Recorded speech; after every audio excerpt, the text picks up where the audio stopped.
Good viewer, you are watching Xirtus.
Next up, call up, let's go, saints.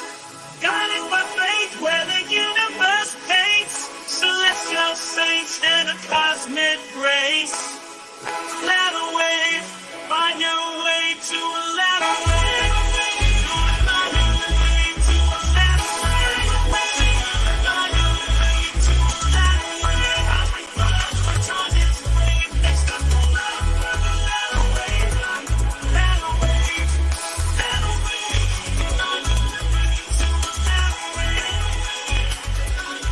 Next up, call up, let's go, call up. Oh, sorry. I was just dancing. I was just like, something about that song just makes me happy. Well, good to see you guys. How's it going? Celestial's with us. What's up, Latter-day Chad? Good to see you guys both. How you been, Celestial? Good. I've been absolutely fantastic. Just we had the missionaries over tonight, so that was pretty fun. How about you guys? That's awesome. Did you have dinner? Did you get them some food? So we had snacks and water. Nice. But they came ate filled already. Sweet, that's cool. Kind of come. So we had the sister missionaries leave our ward, and we had the elders come in. What was interesting about the switch up is that before, because of the church policy, for those that don't know, church policy is that if you have two sister missionaries there, if you have a male member of the church with them that's going out to visit home, that they have to have a third sister there. So with our ward and how it's set up, it's uh, I wouldn't say difficult, but it's like on the fly trying to get somebody there. It could be a little problematic. So I wasn't able to go out as much. But now that we have brother missionaries, elders, were here, I'm kind of available to go out to. Could you imagine me going to a new convert's house or someone that's interested in the church? This could get quite beautiful. So God does things in His own time. Yeah, it's interesting. I think people don't realize like how much effort goes into making sure community is safe, right? Because a lot of churches, you have kids that are alone with priests and things like that, or you have like women that are in abusive power struggles and things like that. So there's kind of a really interesting effort that's been done to make sure that doesn't happen, that like women are traveling with other women, that men always have other dudes around them to be accountable. It's kind of interesting because it limits the amount. People are always looking on Netflix for a new, cult church horror story, and it seems like it's just really hard to do that if you are careful. You see less and less of those stories from the main church. You'd see that from like some weird cult or something like that. But it's like interesting FLDS stuff. Yeah, exactly. It's always So, like whenever you go on Netflix, it's always the FLDS. It's never the and they're just like trying to make it seem like it was us. Yeah, like it's all the same, man. Like okay. It's always interesting too, because I might add that to Latter-day Chad's point, antis do that a lot. Well, they'll take that one particular issue where, okay, well, you've had some members in the past that done some shady stuff. Number one, what church hasn't? And then number two, you also look at this from a standpoint of percentage, right? How is it widespread in the church? Right. And No, the other thing is like it's not widespread, but when it happens, if somebody does something to change it, right? Like so, like the Catholic Church has had issues over and over again. It's not as much that it's everyone doing it, but is there as much of an effort to make sure it doesn't happen again? I mean, it seems like when they figure out how it's happening, in the church, if there's ever been a situation, they make sure that situation can never happen again. Basically, like it's not possible ever more than once. If someone figure out a loophole in the system to exploit, they're going to break that possibly from happening again. Correct. The Catholic Church, like, oh well, they just keep figuring out how this happens. Another reason why our missionaries have so many, rules. When you look at our missionaries versus others, especially evangelicals that go out and the stuff they're allowed to do while they're supposedly preaching the gospel is crazy. But the missionaries that we have, they have limited access to stuff. They have rules that they have to go by. So it's very much good that they have these kind of safeguards in place. What about you, Latter-day Chad? How's your day been? What you been doing? Pretty good. I've been getting over a bit of a sore throat. That's why I left early last time. I had some cankers and stuff, just really annoying to talk. But I can talk now. It doesn't hurt. I do have an interesting thought, though.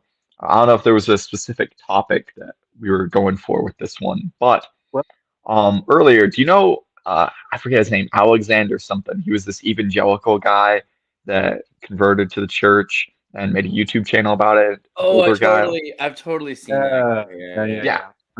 So I was watching a video of his earlier, and he talks about Galatians 1:8 and how evangelicals always use that to attack the church and how it's completely out of context, because the context of Galatians is circumcision. They were Judaizing. Right? This guy. Yeah, David Alexander. So the context of Galatians. He's the kind of guy who's like he's probably 80, but I would not want to wrestle with him. I would not want to get in a boxing match. I was gonna say like 60s. Like he's got good skin. He doesn't look too old. Yeah, I just mean like no matter how old he gets, he can win a fight. Is all I'm trying to say. Yeah, I want to pick this up. I did have a thought after Latter-day Chad about something that we could talk about.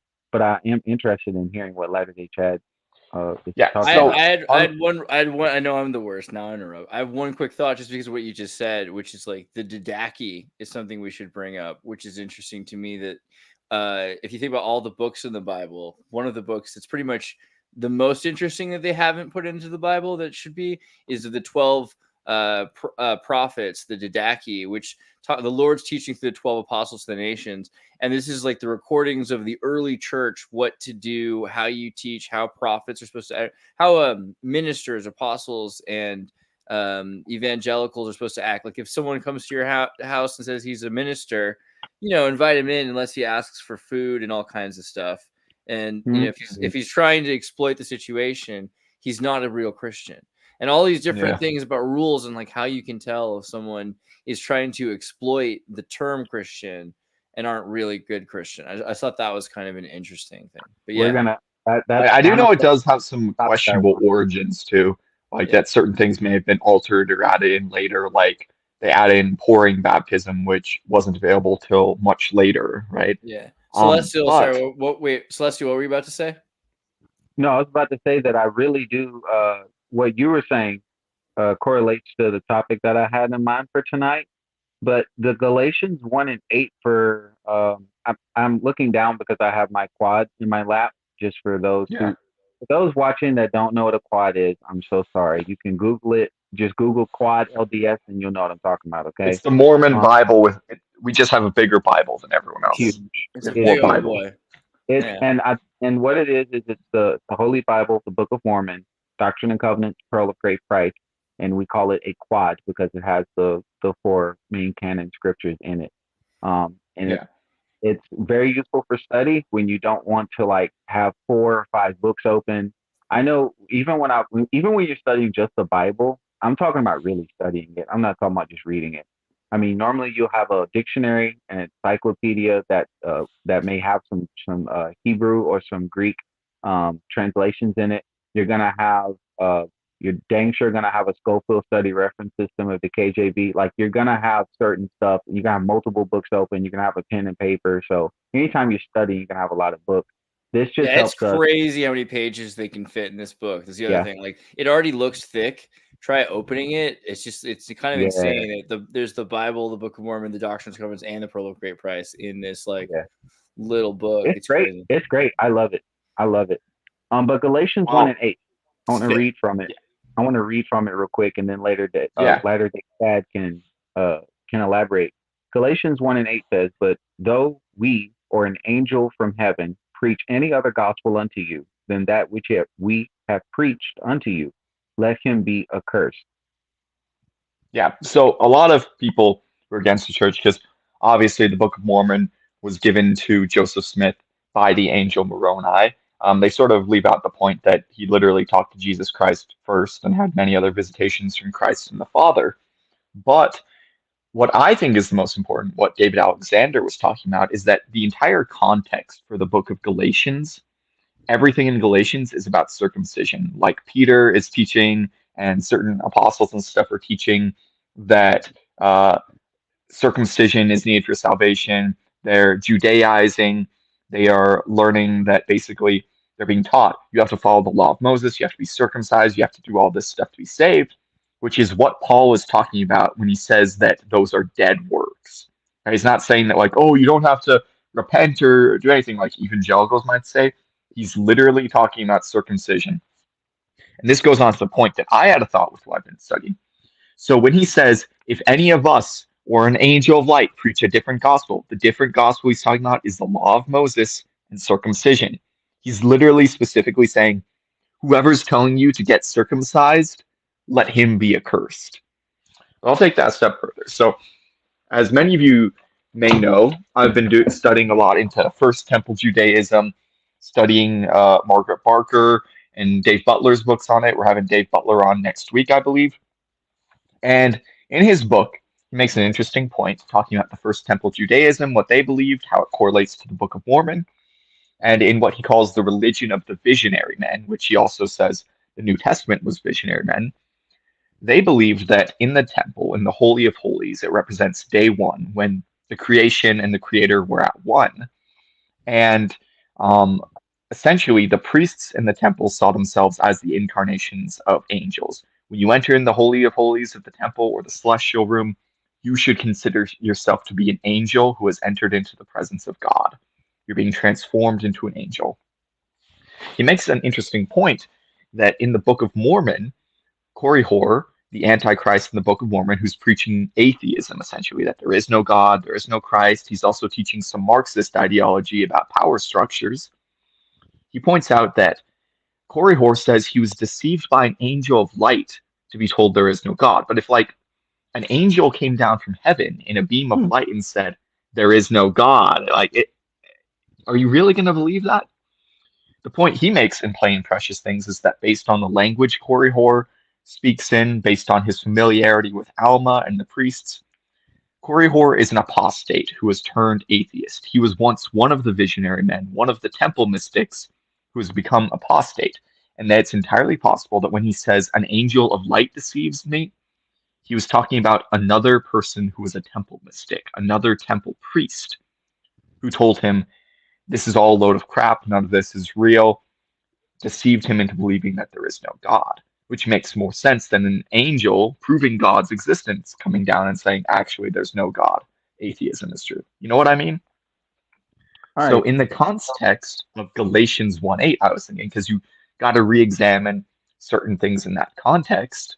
Yeah, it's interesting to consider like the rules that they're like, look, there's all these dead rules that the second church have been forcing your kids to do, including like genital mutilation of your children. But there's a broader aspect there, even of like the kinds of rules that they're forcing in the second temple. But hold on, Celestial, you were about to say something. Yeah. So, wow. So Well, let me just finish that thought real quick. Well, hold it, because I can see he's got. It's like a sentence. I want to make okay. I just want to make sure he gets it through though, because otherwise he might not. Just hold on. So, in the context of Galatians 1:8, when he says, "Even if us or an angel of light teach you a different gospel," the angel of light could literally be referring to a priest in the temple. So, even if a priest in the temple tells you to be circumcised, let him be accursed. Okay, and then continue. Okay. Yeah, I think that's actually that's quite an interpretation. I think that it might be a very valid one, because from the standpoint of from the standpoint of where Korihor is thinking, if he is a true atheist, then of course he doesn't believe there's a God. So him saying that an angel of light deceives him doesn't really fit the context of him being an atheist. So that makes sense. However, I'm warning you guys that there's gonna be some box hogging after this conversation. There are two things I want to point out about this scripture, and I think it's perfect, because this actually runs right in line to what I wanted to talk about tonight. So, in Galatians 1:8, it's saying that, but though we or an angel from heaven preach any other gospel. I want to stop there. Other gospel. What is the gospel that it's talking about? So the gospel is talking about the doctrine of Christ. And when we say doctrine of Christ, I want to let the audience know exactly what we mean. So the doctrine of Christ, if I were to go to our articles of faith, I'm sure one of you guys probably has it memorized, but if you could pull it up, that would be great. Well, I do believe there's actually a passage in the Book of Mormon that clearly defines the doctrine of Christ. Which particular gospel of Christ? I'm sorry, the gospel of Christ. So here we are. I want to talk about Articles of Faith number 4. We believe that the first principles and ordinance of the gospel are: first, faith in the Lord Jesus Christ; second, repentance; third, baptism by immersion for the remission of sins; fourth, laying on of hands for the gift of the Holy Ghost. So when we say doctrine of Christ, we're specifically talking about this right here. These pretty much 4 main themes within the doctrine of Christ, right? That's what we're talking about. They're like the more practical Nicene Creed. So now when you look at what's happening at the church at this time. Now, for those that know, you two do, in my Discord, we run a book club. we've been talking about the Great Apostasy lately. Well, we just went over chapter 7 in the Great Apostasy by Talmage. Chapter 7 specifically, chapter 6 and chapter 7. Chapter 6, there it is. Chapter 6 talks about, and if you want to look at it, you can later, day Chad. Chapter 6 specifically talks about what you just mentioned, how that you have this problem that's going on where you have Judaism and paganism being introduced to the churches that Paul set up. That's the reason why you have to send these letters over there to correct these churches, is because the majority of these letters, when you read them as a whole, as the letters that he sent to these churches, they are, Apostle Paul is pleading with his churches to get back on the covenant path, to get back square with the Lord, right? Almost all of the, and it's beautiful the way he puts it. And one of the letters is he's actually talking good about the church, but for the most part, the letters are a reputation of what the churches are doing to themselves. So in chapter 6, it talks about how that the leadership, some of the leaders that Paul had instituted as his journey, because what Christ told them to do was to what? Preach the gospel to everyone. So Apostle Paul went out and set up churches in Asia and Asia Minor. And these churches then started to have little bit by little bit infusing of Judaism, which was the law of Moses, as discussed, and as well as paganism, due to the culture of the Roman Empire who controlled everything at this time.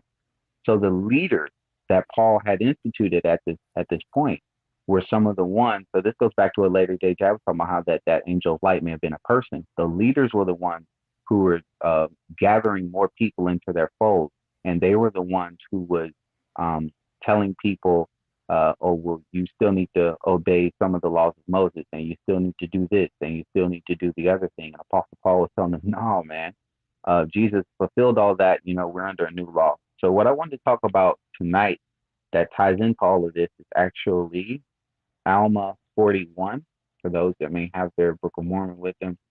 Alma 41 talks specifically about what we're dealing with in these times. Alma 41 verses 11, if you want to pull it up.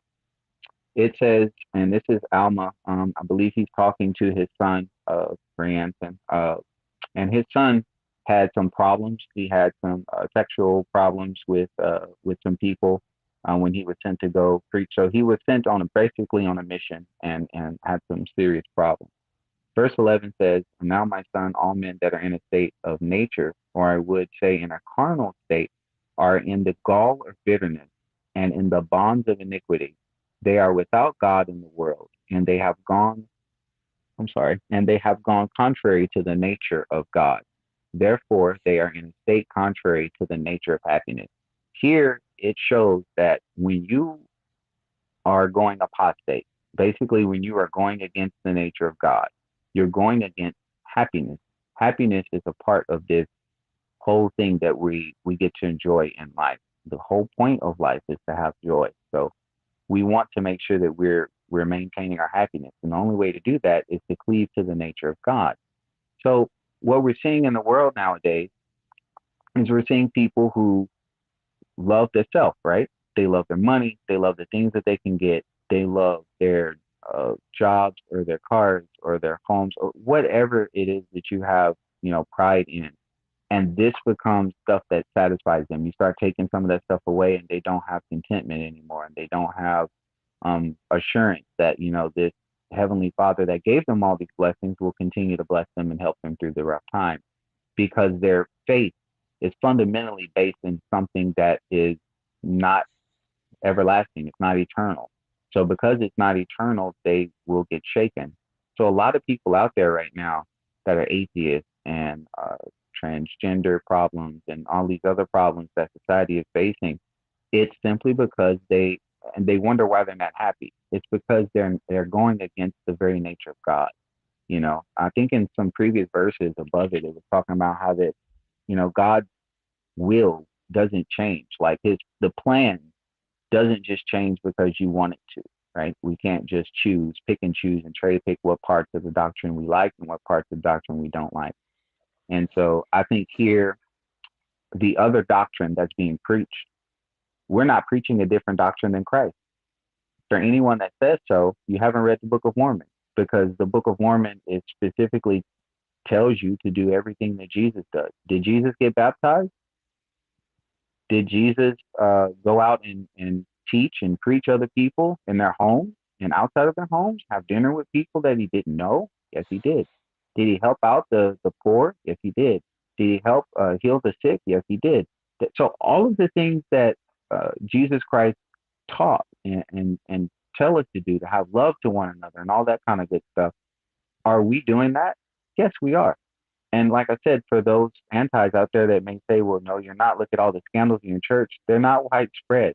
It's like less than 1% of the church that's in this scandalous mode. And most of the time they're caught beforehand and excommunicated. So you have this problem that they say we're teaching a different doctrine, but we're the happy ones. They're the unhappy ones. And they're the ones that are teaching a different doctrine than Christ, not us. We're teaching exactly what Christ said. And I think that if you have, the devil comes in a guise of light. I think any person that knows anything about like mysticism or paganism or anything like that can tell you they held Lucifer as the god of light. And this Lucifer, he doesn't, the devil does not tempt you with the ugly because you don't like ugly. He tempts you with the pretty because that's what you like. So, he comes at you with these smooth, soothing words. There's no God. There's no this. There's no that. You don't have to worry about anything. Everything's going to be okay. Or if he knows that you're super religious, he just tells you to basically just, get by. You don't have to really do much. Just believe in Jesus, and that's all that's required. Don't change yourself. Keep sinning. You can believe in Jesus, sure, go to church, whatever, but just keep sinning. It's no problem. So when you're sinning without a heart of repentance, it's a problem. When you want to fix it, when you want to try to do better, that's whenever, because everybody's going to fall. But when you want to try to do better, that's what Christ taught. He taught us to take ownership of what we have and to try to fix ourselves and do better. So I just wanted to add in that Let me crazy. also. All right. So I owe these guys a little bit of a box saga. We'll get that going real quick. Super chats. Yeah. There's also another one in the chat that I actually want to read. So there's someone in the chat talking about like us adding on to the Bible and stuff. First off, Revelations is not the last book in the Bible written chronologically. Chronologically, the first books written were actually the epistles of Paul. But Jesus Christ himself says that all of the words he spoke that were written down, it would not be enough for the world. As a rule, someone pays for the super chat. That is such a song.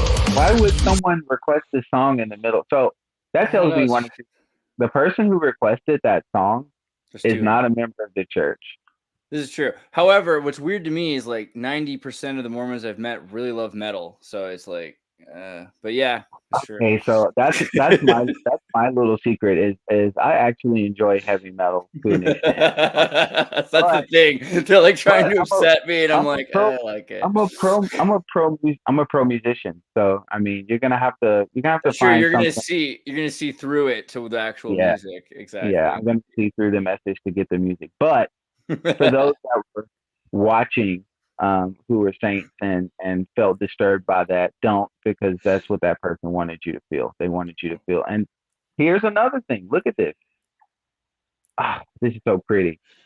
Why would I, as a human being, do something or say something intentionally with the mindset that this is going, I know that this is going to hurt or could emotionally hurt someone else? And no matter how small that damage may be, like when you're doing that, if you want to, well, let's take God out of the picture, fine. When you're doing that, you're sending negative energy, negative karma, negative, whatever you want to call it. You're sending that negativity out where you think it's going to come back to you. We do have cause and effect in this world, ladies and gentlemen. And whether you believe in God or not, There are certain laws and principles in effect that you just can't escape. If you're an atheist, or whether you believe in God, you jump off a building, you're going to fall to the floor and it's going to hurt. So, there are things that operate in this world outside of the sphere of your opinion. Right. So I think one of the also of Jesus though, right? Like, because Jesus had to yeah, remember there's like the millionaire or like the rich guy, and Jesus, rocks his boat. He's like, yeah, you're probably gonna have to like sell everything you have and actually start following me, and that applies on so many levels. But even just the idea that you have to be able to handle being shaken, and like it doesn't have to be ungrounding. And it's interesting, some people are so easily ungrounded, and it's interesting the people that aren't and what it is like that keeps someone solid in chaos, right? Because that's, I think, a huge test in our reality is if you can handle the chaos that everything is trying to throw on you and still stay balanced. And people are constantly looking at how can I emulate somebody or something in nature that is able to handle itself and not react and just become whatever something else is because everything is being pushed in order that it reacts, because they know that they can make you react the way they want you to react. So like, oh yeah, do what you want, just react how you want to act. Yeah, it's a huge problem, because you have a society now that's basically like, okay, fine, I can just do whatever I wanted. When you don't have the thought of what I'm doing or saying is going to hurt someone else, now you've adopted a social norm of, I can be rude and it's fine. I can be obnoxious and it's fine. I can be downright aggressive and it's fine. I don't have to worry about that. But see, everybody wants to know. In Revelation, it says that at the last day we're going to be judged by our what? I bet you that Does it say by our grace? By the no, grace we receive, that's how we're judged? that's If not what it we says. That's and not what and it we'll go to hell if we believe in doing any sort of good works? Dude, if you don't no recite the Nicene That's what Creed, right? Pastor Bob told me, guys. And I know he's God's chosen servant, Pastor Bob, from down the wow. street. Well, Pastor Bob down the street is so wrong. Oh no. Revelation says that we will be judged by our works. Now, what works is it talking about? Because I just got through saying that when you say something negative like that, you're pushing out negativity. When you're saying something or doing something negative to someone and you know it's negative, that you're going to get that back. So what's the work you're being judged on? The work you're being judged on is everything that you've done negative is a byproduct of the deficiencies within yourself that you have not corrected or fixed. So if you're hanging on to some past trauma or to some anger or to something that happened to you, then your response in this world when it bombards you with stuff is to lash out or to try to hide your scars with something um, facadical or something like that. So the work that's being judged is an inward work.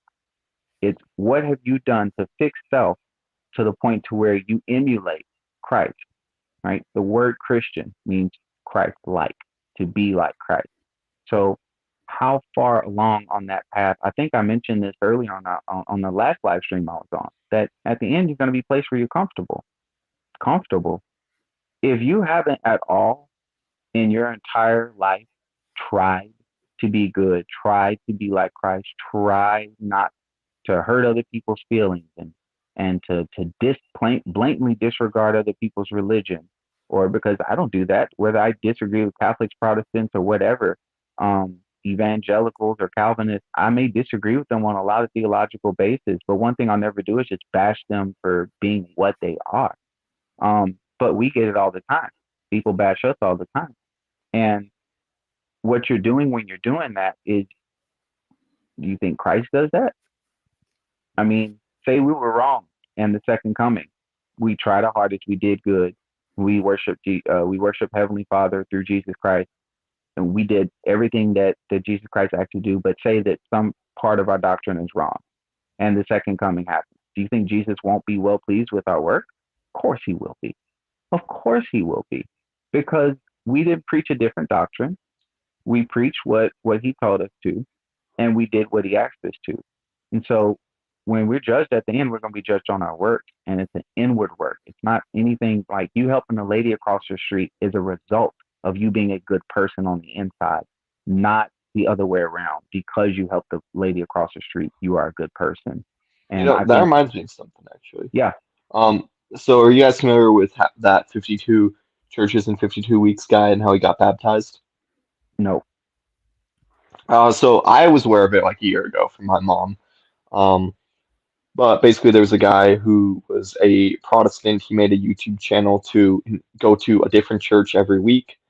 He ended up going to the LDS church. This was like a year ago, and now the other day he just got baptized in that church nice, because he nice. got signs and revelation from God that it was true. But anyways, about a year ago, he uploads a video going to General Conference for the first time as a non-member. And one thing he points out that's really interesting is he's talking about how he's going into the conference. He's talking about all the protesters outside, the ones always the Pastor Bob squad screaming at us, telling us we're going to go to hell, um, as if they have the divine authority to say that. Oh my God. And he's talking about how it reminds him of Lehi's dream in the Book of Mormon when he first started reading that. He's like, it's really interesting because you've got this iron rod leading into the conference center, and then this mob of people mocking you and belittling you on the outside. And then when you go inside, it's just peaceful and there's a statue of Jesus Christ, right? And it reminds me a lot of what you're saying. Yeah, absolutely. The people that are mocking us and berating us are the people that are in that big spacious building. For those that want to know exactly what we're talking about, I know there's probably a lot of people in the chat who've never even read the Book of Mormon. You can get a free PDF version on the website. I would go to First Nephi 8 chapter to pick up the reference of what Latterwave Chad just was talking about. That is the Tree of Life Vision by Lehi. It is probably You the want most famous. I'll do wanna know one what makes that better? We could. Some of our friends are in the Book of Mormon, the live-action movie series for free on YouTube. I There actually you would. go. I would say like it's probably worth it if you want to see like Brad Whitbeck play Mosiah. It'll blow your freaking mind. Okay, Yeah. I get really excited. I think my sister used to be in his ward or something, my mom said. And then when she first started showing me Ward Radio, she's like, yeah, that's the guy in the Book of Mormon movies that was in your sister's ward or whatever. So I became friends with him after watching it, and I was like, I'd seen him in the movie, and then later on, I saw him on Ward Radio, and like when he was first on Ward Radio, he was doing the movie, so he had this huge beard for playing Mosiah, and I just thought, like, what a weird, he's just maybe Mormons love now big beards because it's been a while since like Brigham Young University wouldn't let you have a beard, and like now all of a sudden he's like going full deacon or something like that. And then found out, no, he's just trying to be an ancient biblical character for a while.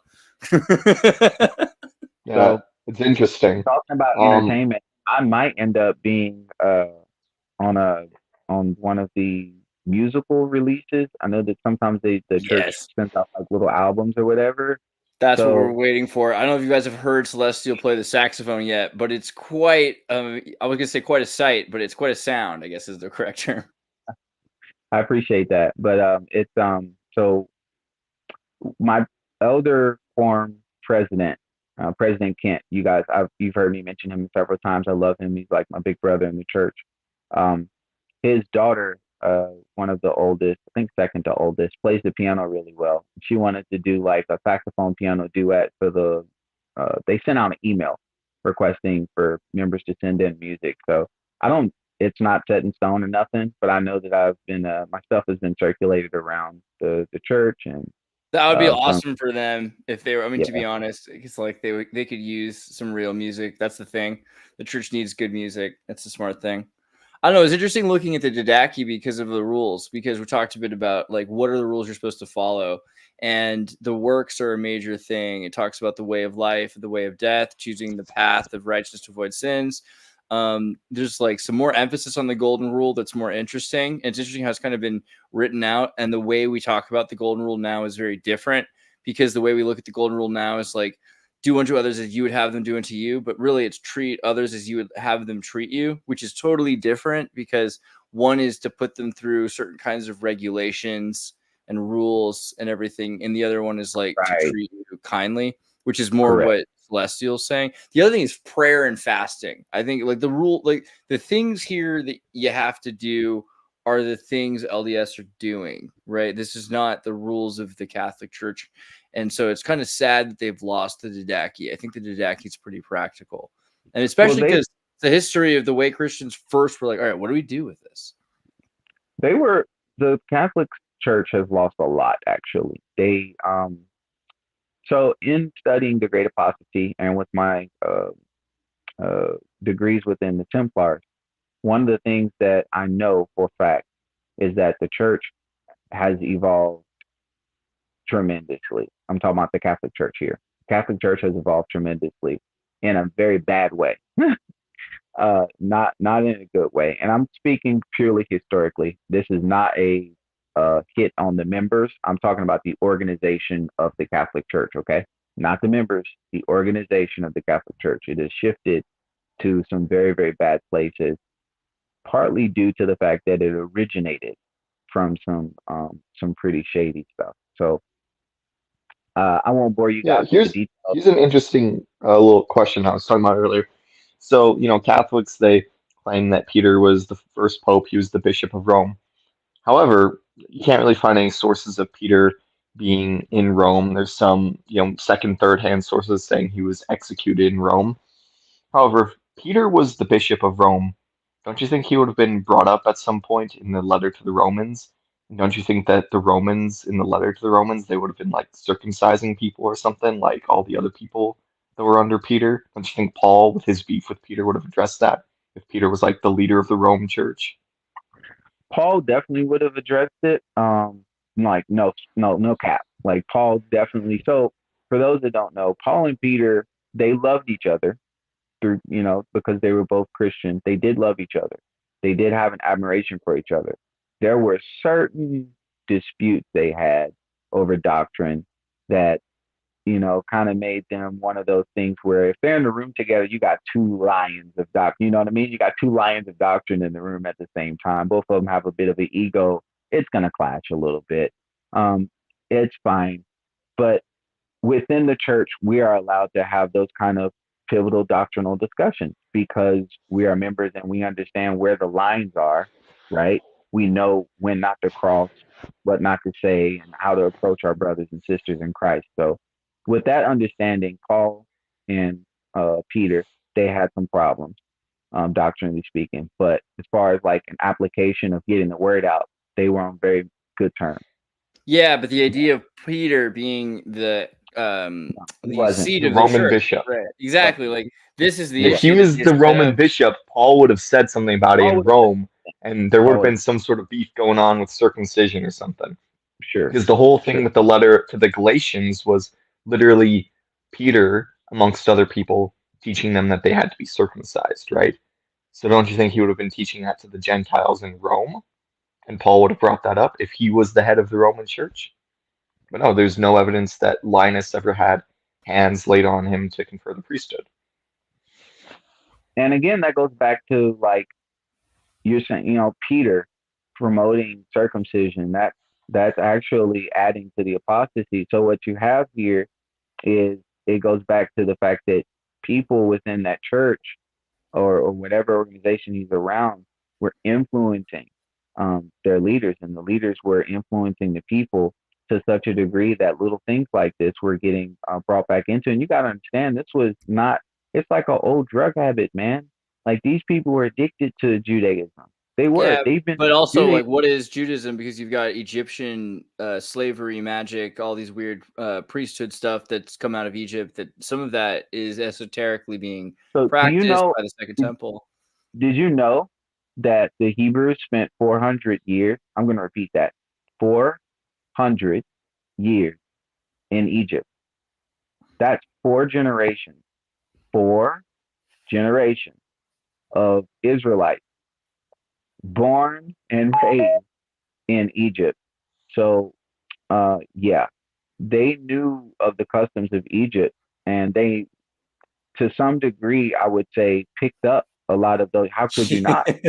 Right. Yeah. Picked up some of that stuff. So Reformed Egyptian and all this kind of stuff. Like, how else would a Hebrew write Egyptian? He wasn't born Egyptian. He doesn't know that. He was a slave during this. Their ancestors were slaves in Egypt during this time period. So there's no way to know for sure um, how to write this Egypt. But now all of a sudden we have a way to somewhat kind of write it down. That's where you get Reformed Egyptian from. And there are other links. Um, I like to reference Akhenaten to that because it actually goes way, way, way, way back to a time period where they tried to like erase monotheism out of Egypt once and for all. So for the Israelites, and this was another reason why the king of Egypt, the Pharaoh, wanted to kill off the baby boys so bad because they knew that monotheism inside of Egypt didn't work. It was bad, and they knew that their priest would get weary and they would get worried about an uprising, and that's exactly why the king wanted to take them out because they had seen this before. They had seen their history books had knowledge of this. Of course, the pharaohs coming in knew the other pharaohs' history. So, Well, it's crazy when I've done some look into this. I'm pretty convinced of the Moses Akhenaten link, right? There's a lot of archaeologists who've done this, but if you look at the history of this, it's supposed to be 13th century historicity is supposed to have happened in 13th century BC. There's a timeline, historical figure, 13th century BC, but they kind of moved it anyway. 13th century 1350s to 1336 into 14th century, like the exact same time. You got this story of a brother to a pharaoh, essentially, who's coming from the Yuya tradition. So here's Yuya is been associated with Joseph in the Bible. This idea that the Technicolor Dreamcoat Joseph, or the pattern of many colors, this person ended up as an advisor, a grand vizier to the pharaoh, correct. married Yes. into the family.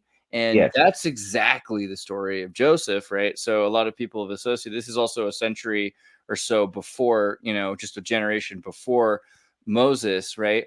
So looking at this idea that Moses is a character who was very important in Egyptian mythology and Egyptian history as well, because he was raised as the brother of the pharaoh, right? And basically to be the pharaoh. So you've got a guy who is Jewish by blood, but he's also speaking Egyptian. If he's raised to be the pharaoh, he's able to speak in the He court. knows. No, he knows Egyptian. Come on, he was a prince. He knows. Yeah. He knows the language. He probably doesn't know Hebrew as well as he knows Egyptian. I mean, That's you know what I mean? And this is something that Well, didn't shows he up. like live with like the Canaanites for like 20 years before God yes. appeared to him? After he was kicked Very out of the Egyptian courts. And the other thing that's interesting is that they say he has like lost his tongue. So some associate that with having his tongue cut out in Egypt for going, but others say it's that he just was never able to speak Hebrew as clearly as Aaron is, so in other words, he had to rely on others to speak more clearly for him on his behalf to his people.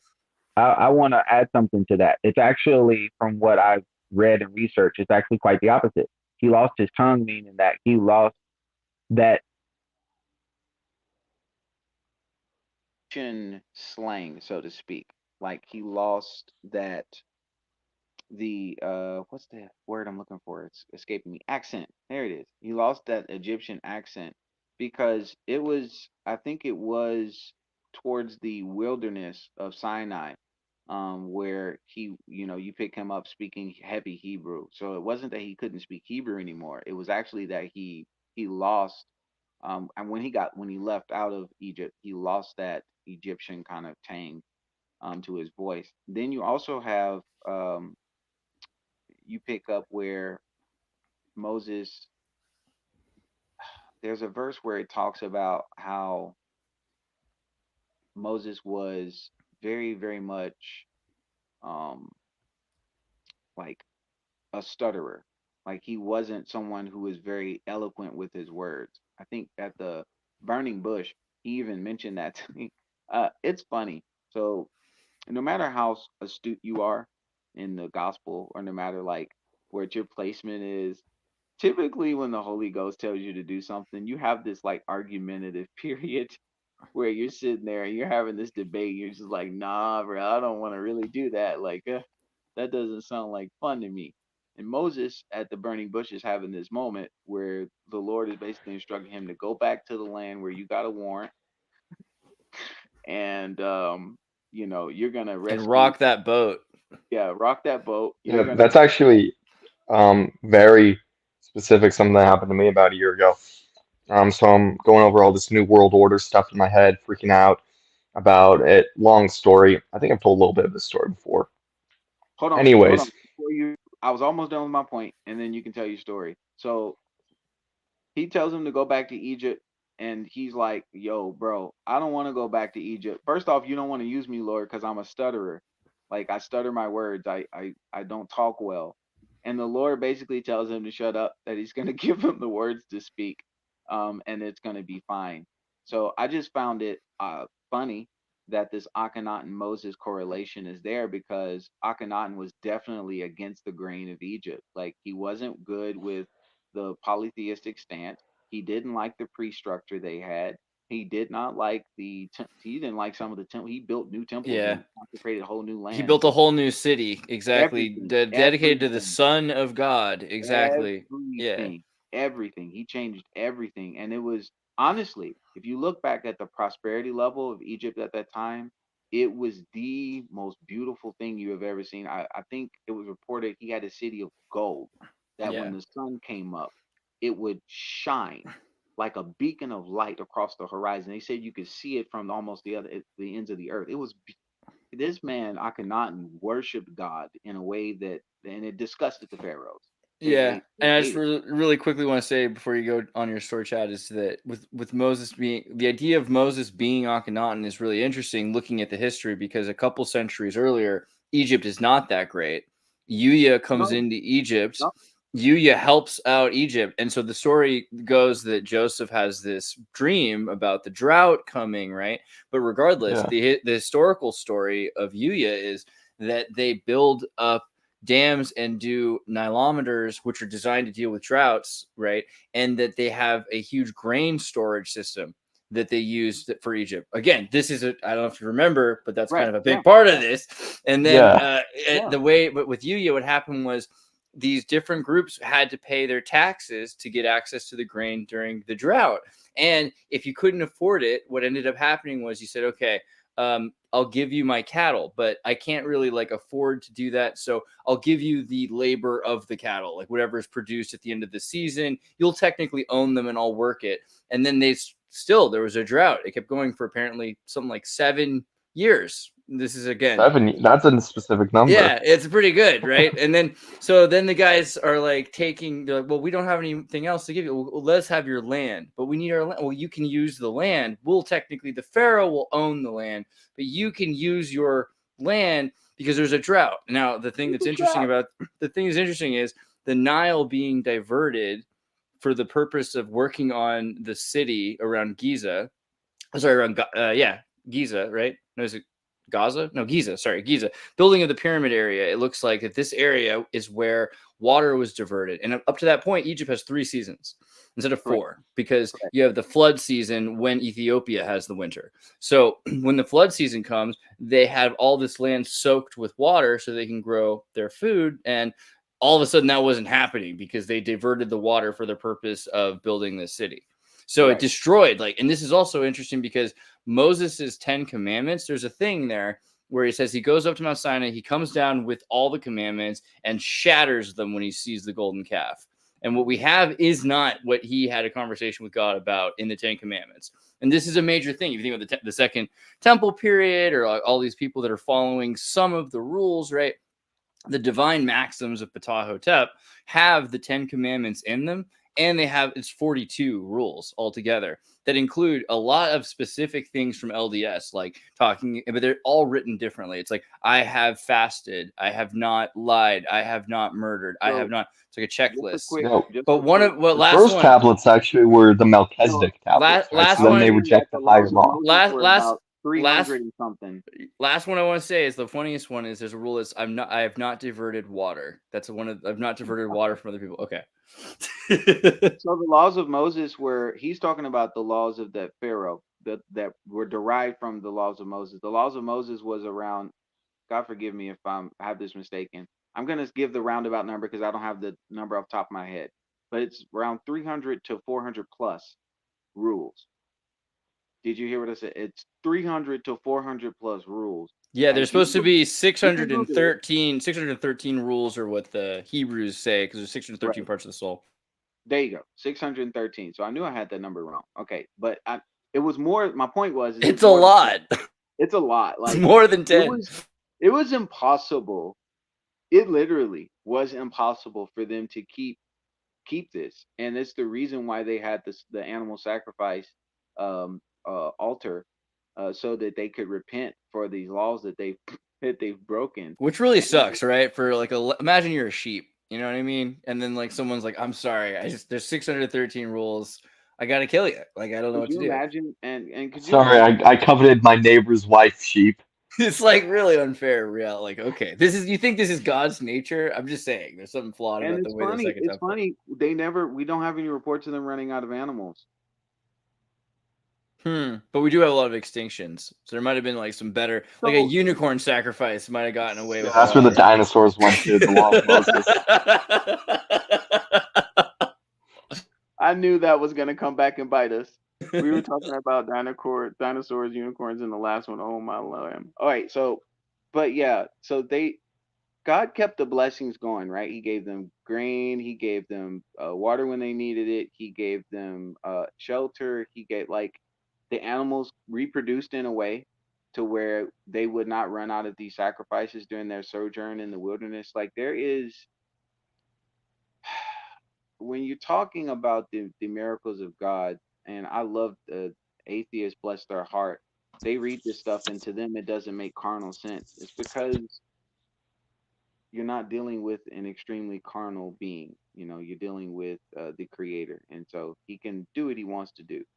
And the children of Israel wandering around is kind of like us wandering around before we find the truth. Like we're aimless, and we erect these golden calves of money or whatever, and we just don't have the truth. And then when we find the truth, we're like, oh, it was that simple? Yeah, it's that simple.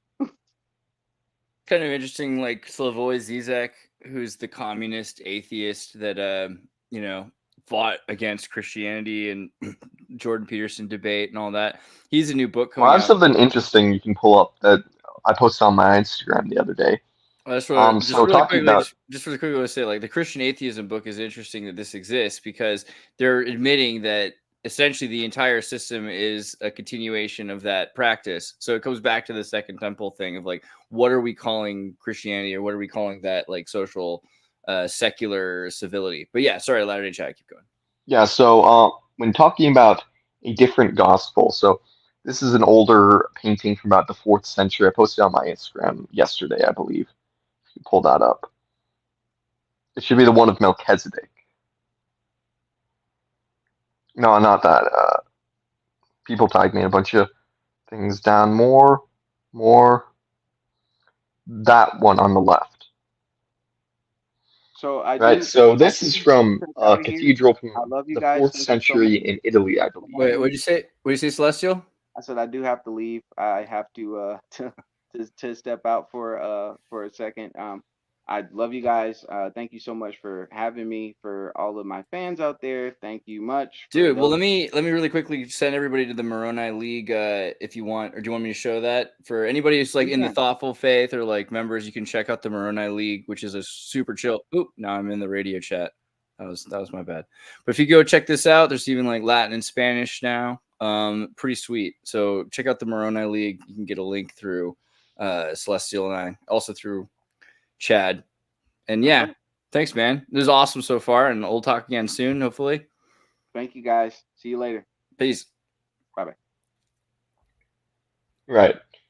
So what was right? The Melchizedek thing. So if you could pull up that painting that I posted, mosaic. Oh, right. Sorry. Yeah, this is really very similar mosaic on the cover of Margaret Barker's Temple Theology. So we talked about this a minute earlier, but just so people get this idea, like this is a hand reaching through the veil, right? Yeah, that's the hand of God. And like if you could read the comments, they're almost at a sacrifice right here. Yeah, so I actually pinned the comment from Ether with the hand of God through the veil. So that should be pinned there if you want to read that. I'd rather not read it because it still hurts a little bit. Where do you want me to read it? Sorry. In the comments. Right here? Okay. Yeah. Just really quickly, I want to say it's interesting looking at this picture because the Melchizedek priesthood, again, the idea of the right of taxation. So it's not so much that you're supposed to slaughter your goat, but it's like people were offering up to the temple system, which is like the state, right? So this is an excuse of, no one can take taxes except for the Melchizedek. So people are all presiding and presenting to Melchizedek. Okay, here's from the Book of Ether, which again, there's a book called the Book of Ether. How cool is that? And it came to pass that when the brother of Jared said these words, behold, the Lord stretched forth his hand and touched the stone one by one with its finger. And the veil was taken from off the eyes of the brother of Jared. And he saw the finger of the Lord, and it was the finger of a man, like unto flesh and blood. And the brother of Jared fell down before the Lord, for he was struck with fear. And the Lord saw that the brother of Jared had fallen to the earth. And the Lord said unto him, arise, why hast thou fallen? And he saith unto the Lord, I saw the finger of the Lord, and I feared lest he should smite me, for I knew not that the Lord had flesh and blood. And the Lord said unto him, because of thy faith, thou hast seen that I shall take upon me flesh and blood, and never has man come before me with such exceeding faith as thou hast. For were it not so, ye could not have seen my finger. Sawest thou more than this? Sawest thou more than this? And he answered, nay, Lord, show thyself unto me. And the Lord said unto him, believest thou the words that I speak? And he answered, yea, Lord, I know that thou speakest the truth, for thou art a God of truth, and canst not lie. And when he had said the words, behold, the Lord showed himself unto him and said, because thou knowest those things, ye are redeemed from the fall. Therefore ye are brought back into my presence. Therefore I show myself unto you. Right. So for those who aren't aware, this passage right here and that artwork is very temple imagery. It's very symbolic, especially if you look at the compasses and the squares all over that image as well. So seeing the hand of God is symbolic of passing through the veil. Like the first thing you see, you pass through the veil and you enter into the presence of God. And seeing the hand of God is a significant thing, as noted in that passage, because it's like God isn't just this weird disembodied energy thing. The form of God is the form like unto a man, that man is created in the image and likeness of God.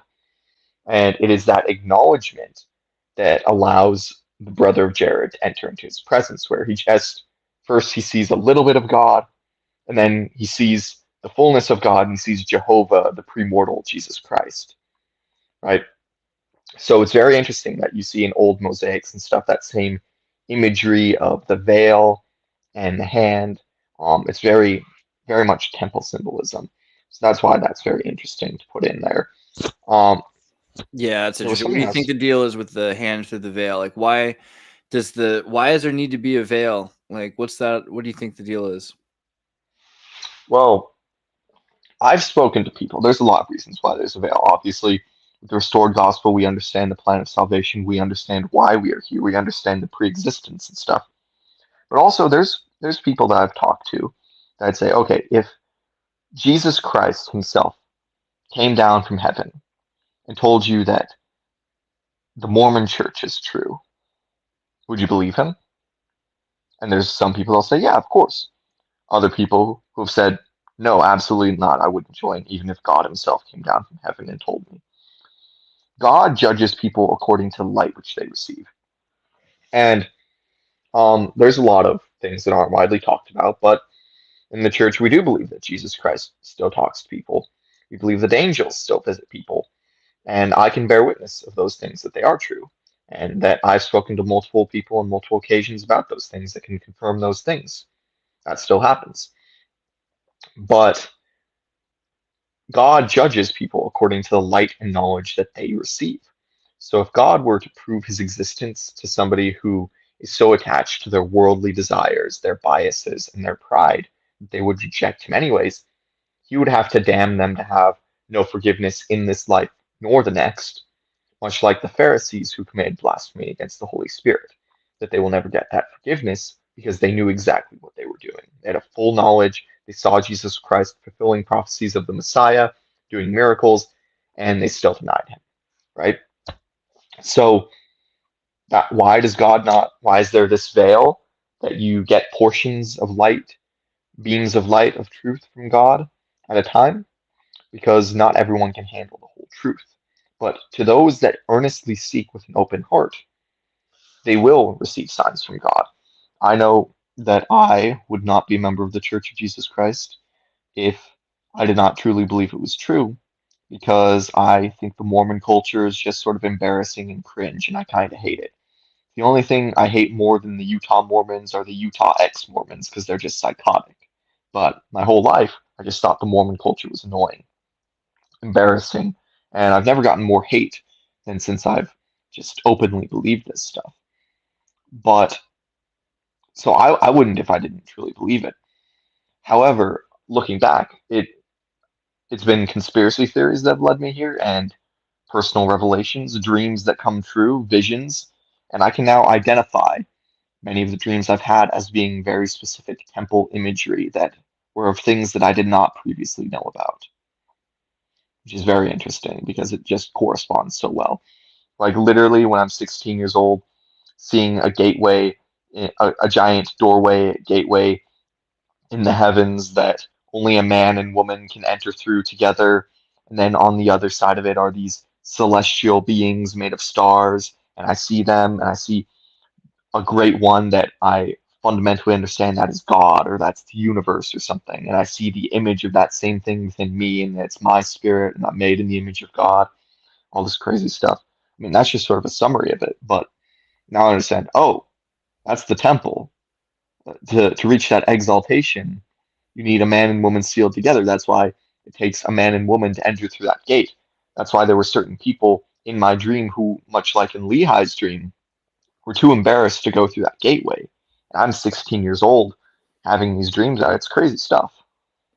It's interesting thinking about also like the tabernacle looked at, like in the Zohar, it's talked about like the veil as like the bride veil. And so the church itself, before they're using a temple, they're using the tabernacle tent as sort of the veil, which is holding the truth of God in some sort of a way, so that there's like a corporeal presence, and then it's filled with the members. So it's like the body of the church, the body of Christ or whatever, is actually the membership, and everyone sharing food is kept alive. And these are some of like the earliest concepts that are tied to, Judaism, even before modern Christianity. So when you see that that's so similar to what Jesus is doing right before he dies, like, this is like the most important thing to me, guys. Let's sit together and have a meal because it's going to be a rough week. And then you look at all these different Christian groups in the future. Like, again, we talked about the hidden Christians in Japan and how they ate, rice with sake to do the Eucharist prayer. Like when they were being murdered and they couldn't admit that they were Christian and they're keeping it for centuries quietly, they were still doing the Eucharist, right? Like the last part of it that survived, which kind of shows you like how important it is to the nature of things, to God, right? Like this idea that the thing that's held together is the communal Christ consciousness, Yeah. Well, it's very interesting because, like, in the book I was just talking about, it does talk about the biblical and extra biblical evidence that within the temple there was a ceremony that involved partaking of bread and wine, which represented the Lord, right? With this, what the peace offering is what it would be called, but the more translated version in English would be more like the peaceful ones or something like that. It's very interesting. It goes a lot into how all this stuff in Scripture is representative of temple rites. How the Sermon on the Mount is a temple ascent, and then you have the Mount of Transfiguration after that. And if you understand that, the Sermon on the Mount is ascending through 3 different layers, and then the Mount of Transfiguration, Jesus transfigures, shows his true form to the apostles, and then they hear the voice of the Father. It's like, that's temple imagery. So What do you think about the Akhenaten then aspect of temples, right? Because Akhenaten was going to build a new city, to build a new temple. They get lost for 40 years in the desert, right? This idea, instead of getting lost for 40 years in the desert, it's that they've left Cairo for 40 years trying to build their new city. And in the process have to lose some of their Egyptianness, right? Because Moses cannot enter the Holy Land because he's even still attached to the old ways. Well, I do know from what Joseph Smith wrote on it, when they are lost in the wilderness, that was them rejecting the Melchizedek priesthood. So when Moses comes down the mountain with those first tablets that he breaks, Yeah. that was the higher law. That was the celestial law. That was the Melchizedek priesthood. They then take this golden calf, which they say, that's the God that saved us from Israel. So it's an idol of Jehovah, which makes sense when you realize that Jehovah or Yahweh was the son of El Elyon, the Most High God, who was depicted as a bull, right? So they were worshiping this calf, which is the son of a bull. They're worshiping Jehovah, which is the son of El Elyon, but worshiping this false idol, putting their own ideas of God onto it rather than worshiping God for who he is. And more quite literally, Moses is inviting them to go up on the mountain with him to see the face of God, to communicate with God directly. And they reject that higher law for this lower law and form Jehovah into what they want him to be, instead of going up on the mountain with Moses and seeing Jehovah themselves. Right? And this corresponds to the Deuteronomists with their literature saying, oh, well, when you went on the mountain, you know how you said you saw God face to face? Actually, you only heard a voice and saw no image, right? So it sort of devolves into that state even more with the Deuteronomists. But you have that idea of them rejecting the presence of God for a lesser law.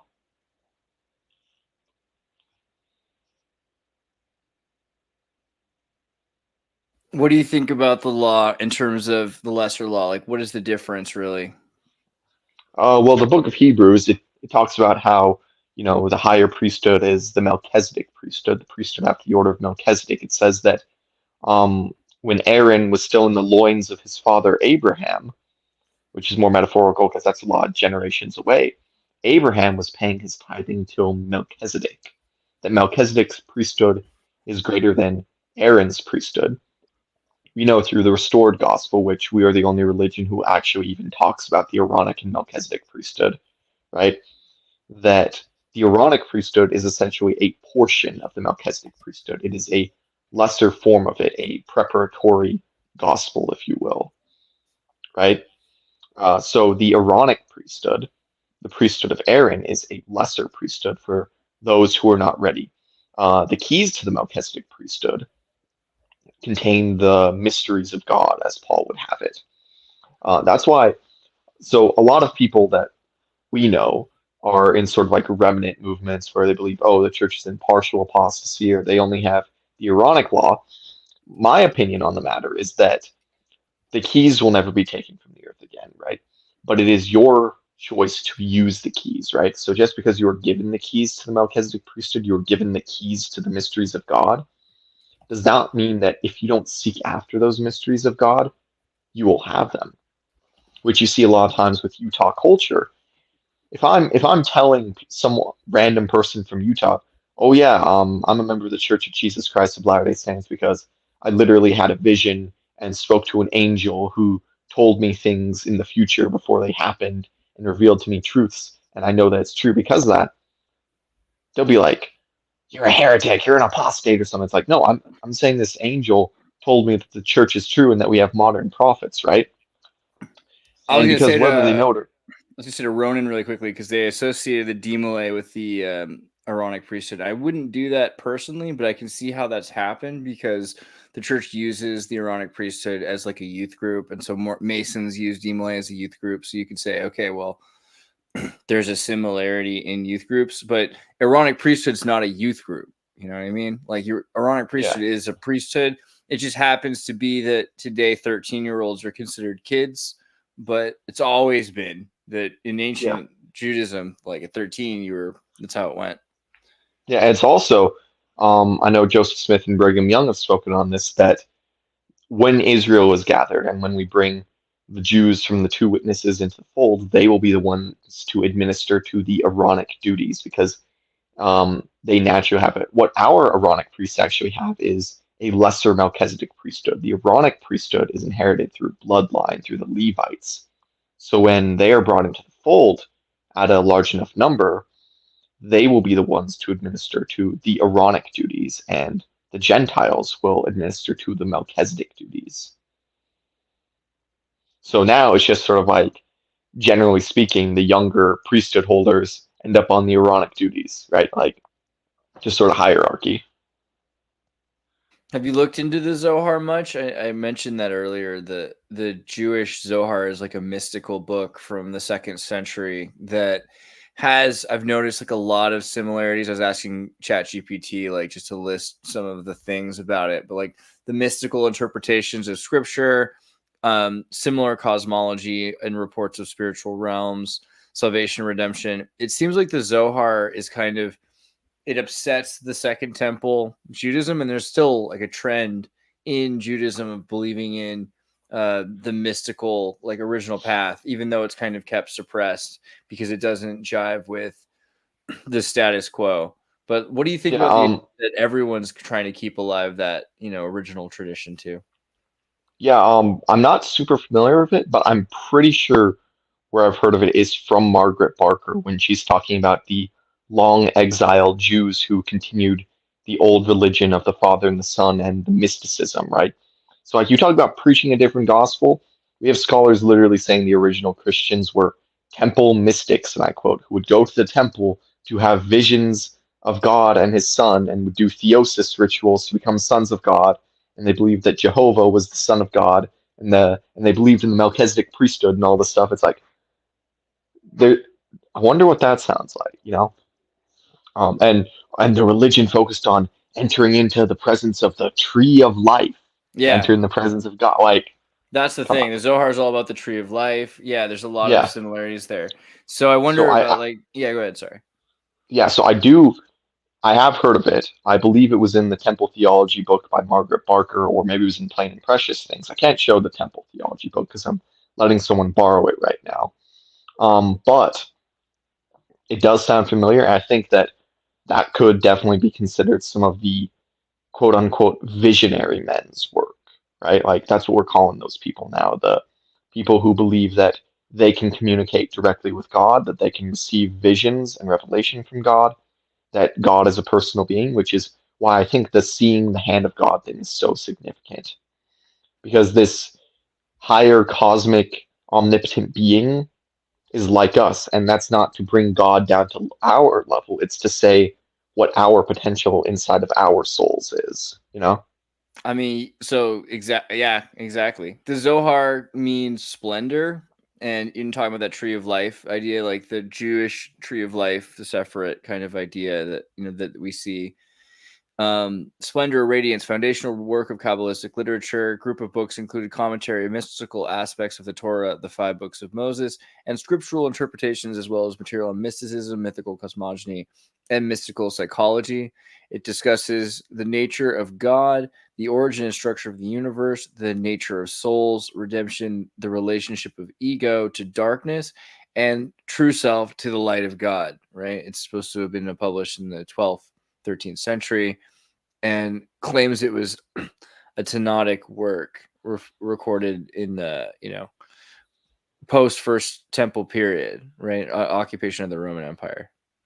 So actually, that is very interesting. I'll have to read up on that more.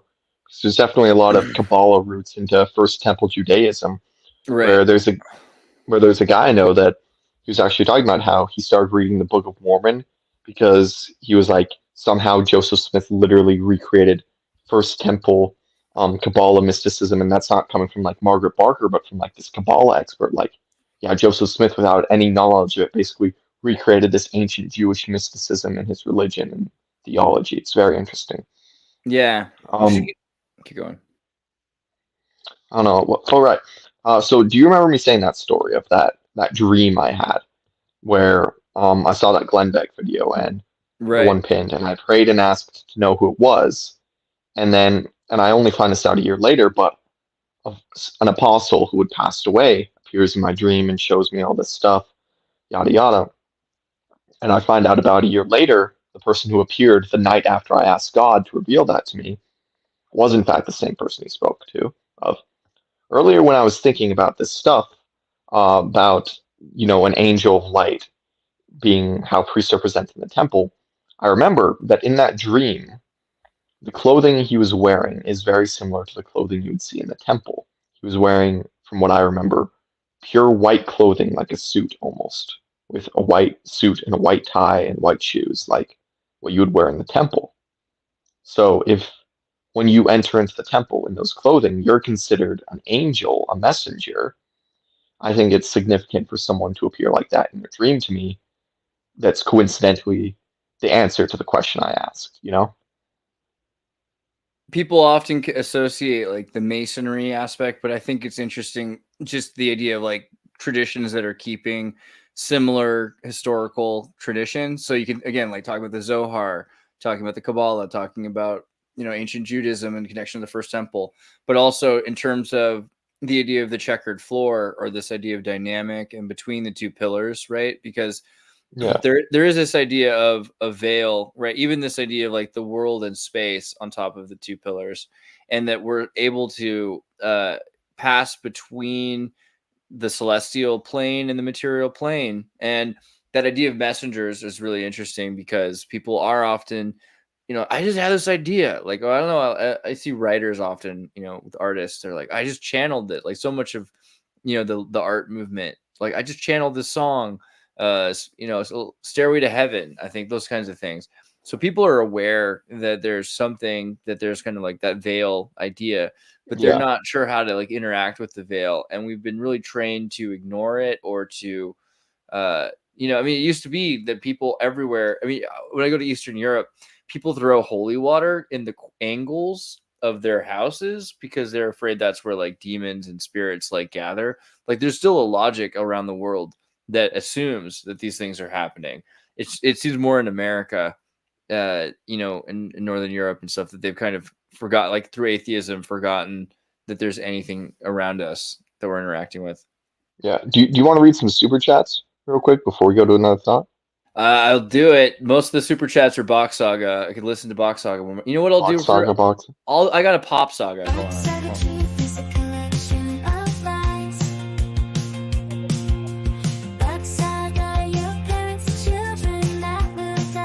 I'll show you Bach. Ior Bach was a tour guide in Sweden who liked to sit naked in Digambara. He believed that the world was created by like the love between a man and a goat. He's a death metal hero for the death metal people out there. But his mythological eccentric beliefs around his fortress of Suomolina, I don't know, it's pretty interesting. I get why people keep wanting to bring up the Bach Saga. Okay, other comments. Stefan says, talk about circumcision. Jesus is a petty distraction from spreading warnings against parturition. Oh my gosh, Stefan, I read that differently earlier. Which is a mortal sin, IMHO. Okay, so when you wrote this, I thought you were saying that parturition was a mortal sin, which is hilarious to me because that's childbirth. So if you were saying that, like, yeah, the Mormons are in trouble if childbirth's a bad thing. If you're against childbirth, you're not gonna like the Mormons. I don't know what to tell you. But no, your point being that people that are warning, like, so you're saying anti-natalists, people that are against childbirth, you're saying that anti-natalists, that's kind of a mortal sin, which technically speaking makes sense. Like if you're against life, that seems kind of like it could be a mortal sin. If you're perpetuating, it's like time travel murder. You're like, I want to stop people from being born, and you're working to keep people from having kids. Eugenics and sterilization campaigns. Yeah, that sounds like a mortal sin. I joined the LDS if they promoted pre-planned C-sections. Will the LDS ever do that? Maybe if we get like a female OBGYN in charge. I don't know if that's the thing. I'm not. The jury's still out. Like that's not really something that like the doctrine of the church touches on. Like talking about Jesus and like I don't know where C-sections would come up. I mean, like I've like family members. The jury's still out on whether or not the jury's still on whether or not like universal anything is the method. And I mean that for so many things. Like there are very few things that you can say are universal. They're not in a material form. There's very few material actions that you can say are universal. And this is the problem when people are like, oh, everyone has to respect the Sabbath. Okay, that's a good rule. Okay, but how are you going to do that? Well, no one's allowed to use their microwave or touch buttons. And if you step on grass, you're going to jail. This is the thing. Like you don't want to do the material thing. You want to figure out how to actually find the intention of the rule. So if the rule there you're trying to make is that everyone should have help having babies, yeah, I'm for that. I think the amount of help going into having people not have babies is disproportionate. I think, if you're thinking about it, it's people are saying, wow, it's so hard to have a kid. I should choose not to have a kid. And we've made it so you can have a choice to not have a kid. You can murder or you can not, whatever you call that. It's still a choice. It'd be a lot easier to say, how about you can have a kid and the state will pay for the kid? If you don't want to do that, you don't have to, but the state would make it possible. The reason that would be is that in 20 years, your kid will be a taxpayer. If we educate your kid, likely we'll be making more money as a state off. It's a beneficial relationship for you to have kids. There's plenty of reasons why it would work to facilitate helping people have kids. I agree with that logic. You look at Finland and Iceland and places like that, and they're not just making sure that people have kids, they're making sure they have quality educations because their children are like the resource of the state. And if you refine that resource, you have a stronger state. So I don't see a problem with that at all. I think, the difference being then they're going to say, oh, we really want kids to be this way, and so that's why we end up with the circumstances where people are being, I think the gross disproportionate issues with abortion are also like, you can see like, where are people being aborted? Like how many people are being aborted in which populations and which communities? How many people are being sterilized at which ages in South America? And it starts to be really scary because it looks like a major sterilization campaign, right? Yeah, I absolutely believe that's what it is. I believe it's satanic and that there are premortal, pre-existent spirits who exist. They're waiting to come down here, and that Satan wants to stop that. Yeah. Here's an interesting topic. You want to talk about Messiah ben Joseph? Yeah, let's do it. So for those who don't know, in Jewish traditions, they believe in someone who will be a precursor to the main Messiah, Messiah ben David, or the Davidic king, that will come before his rule, so before the second coming of Jesus Christ. He will be from the bloodline of Joseph of Egypt. He's oftentimes associated with the Ezekiel 37 prophecy of the stick of Joseph and stick of Judah, where they will ride on one stick for Joseph and one stick of Judah, and they will use that to gather Israel. We identify that as prophesying the writings of Judah and Joseph coming together, the Book of Mormon, the Bible, right? So he will be a precursor, a prophet, before the coming of the Messiah. He will rebuild the temple. He will be associated with stones like the Urim and Thummim that the ancient priests would have, and he will be killed against the enemies of God, fighting them. Which sounds very familiar because the Book of Mormon, when prophesying of Joseph Smith, says his name will be Joseph, like after his father. He will be from the bloodline of Joseph of Egypt, and he will bring forth the record of the stick of Ephraim, the stick of Joseph, which is the Book of Mormon, right? Very interesting connections there. So yeah, I wonder if anyone has anything interesting in the chat to say about that, about Messiah ben Joseph. Also, some thoughts on the stick too, because one thing we talk about the stick of Joseph being like the staff of Moses, but there's more there. Also, the idea of writing on papyrus, so you'd have sticks that were folded like flat, like scrolls on sticks. Exactly. So it's like data, right? You want to know what's crazier? So one experience when I was like trying to figure out what I believe. So I was reading the Bible. I had not a Mormon Bible, like a normal King James Bible without any of the Mormon references in it. Before anyone gets confused, just from Walmart. So, and I was already aware of some stuff with the Book of Mormon. I knew the background. I had family members who were LDS. And I was aware that it was supposed to be about the tribe of Joseph. So I'm reading through the Bible in Genesis, and Jacob is blessing his offspring. And I read a passage that talks about how a portion of Joseph's seed will remain like the portion of his coat that remained. And I make note of that, and I remember the page it was on, make note of this in my head, it stands out loud. I was like, hey, either this is good evidence for the Book of Mormon, or maybe Joseph Smith copied this for the idea of the Book of Mormon, but it sounds like the Book of Mormon. Right, so this event stands out a lot of me. I make note of it. I remember the page. Later, I'm skimming through the Book of Mormon, reading different passages, trying to find stuff about secret combinations in there, because that's my main interest in looking into it. And I find that same passage word for word.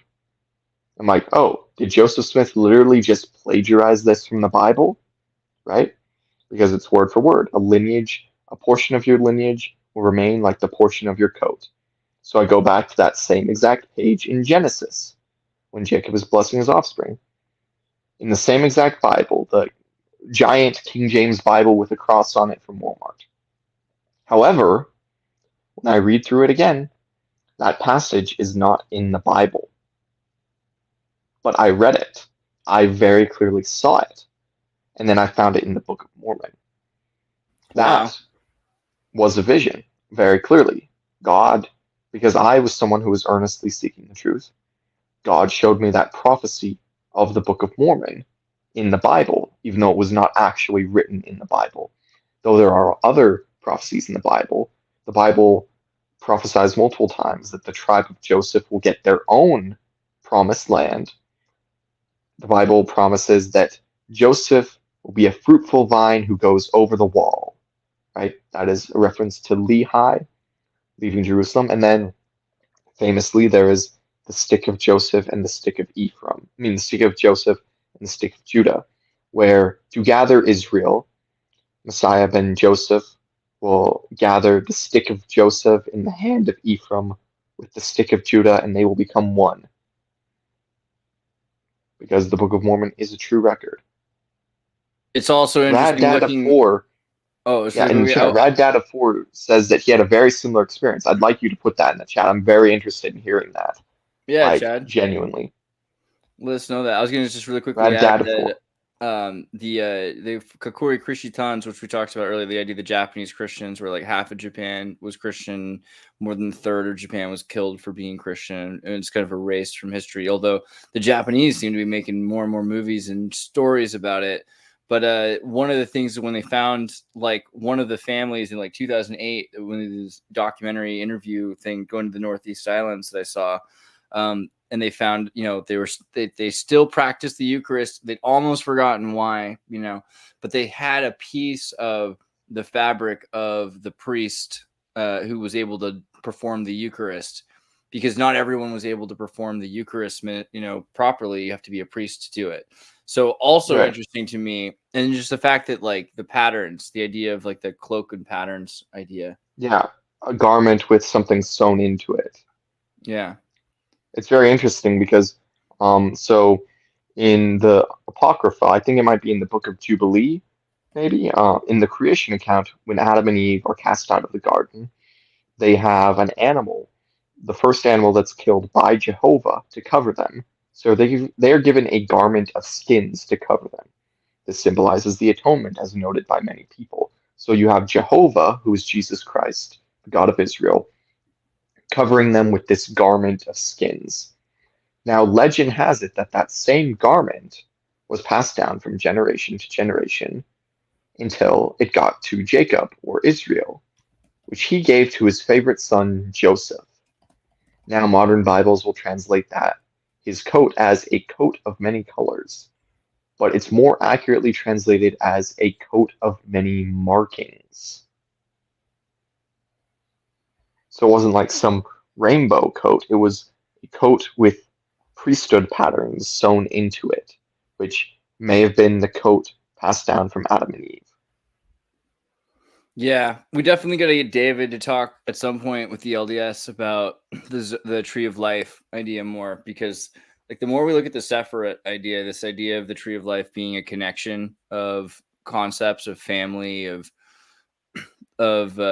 your full body, your full mind, right? I think that definitely, this is interesting because then you've got Christian Jewish yoga, essentially, because the idea of becoming a full manifested person, right? Well, actually, can you look up real quick?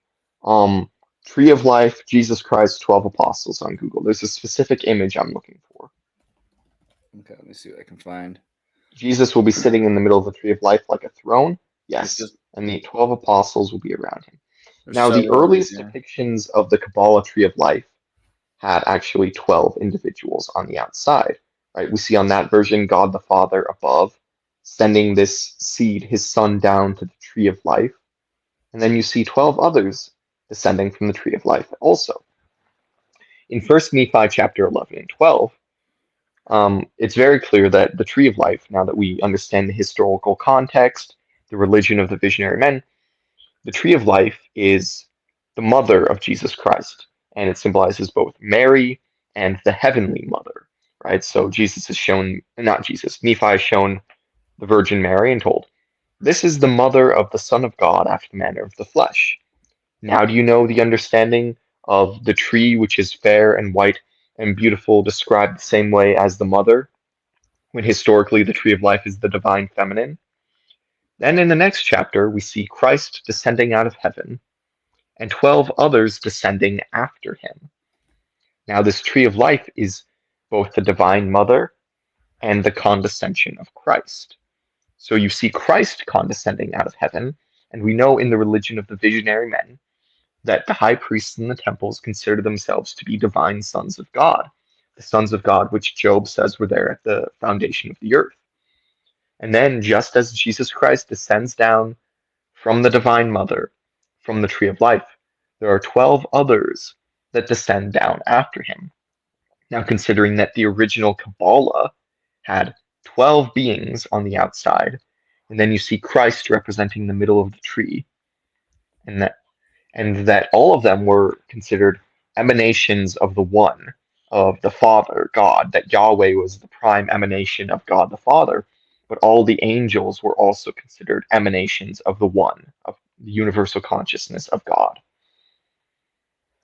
Very interesting symbolism you see right there, especially in regards to the Book of Mormon. There's also, I looked it up and someone had already written this at some point. In Mormon Kabbalah, there are 12 Sephirot, which I was like, oh, that's cool. I wish they taught us about Mormon Kabbalah in Mormon Sunday school. That'd be sweet. But 10 visible on the Tree of Life, 1 invisible, and the 12 Sephirot is the tree itself, right? Which, think about that, and because you have the idea of the 10 Sephirot. Let me show you again the Sephirot. The Sephirot, which this is described too. Like that's why I want to ask David about this concept, because the Sephirot's often presented as 3 and 3, but then there's the above and below, and so it ends up being 10. But if you think about it, the idea of the invisible is really important to the Zohar and to Judaism and even to Mormonism and Christianity, because it's the feminine.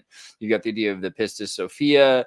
I think in the chat at one point we recently talked about Leonard Nimoy and his Jewish book that he did, and how he talks about like the feminine hand symbol, right?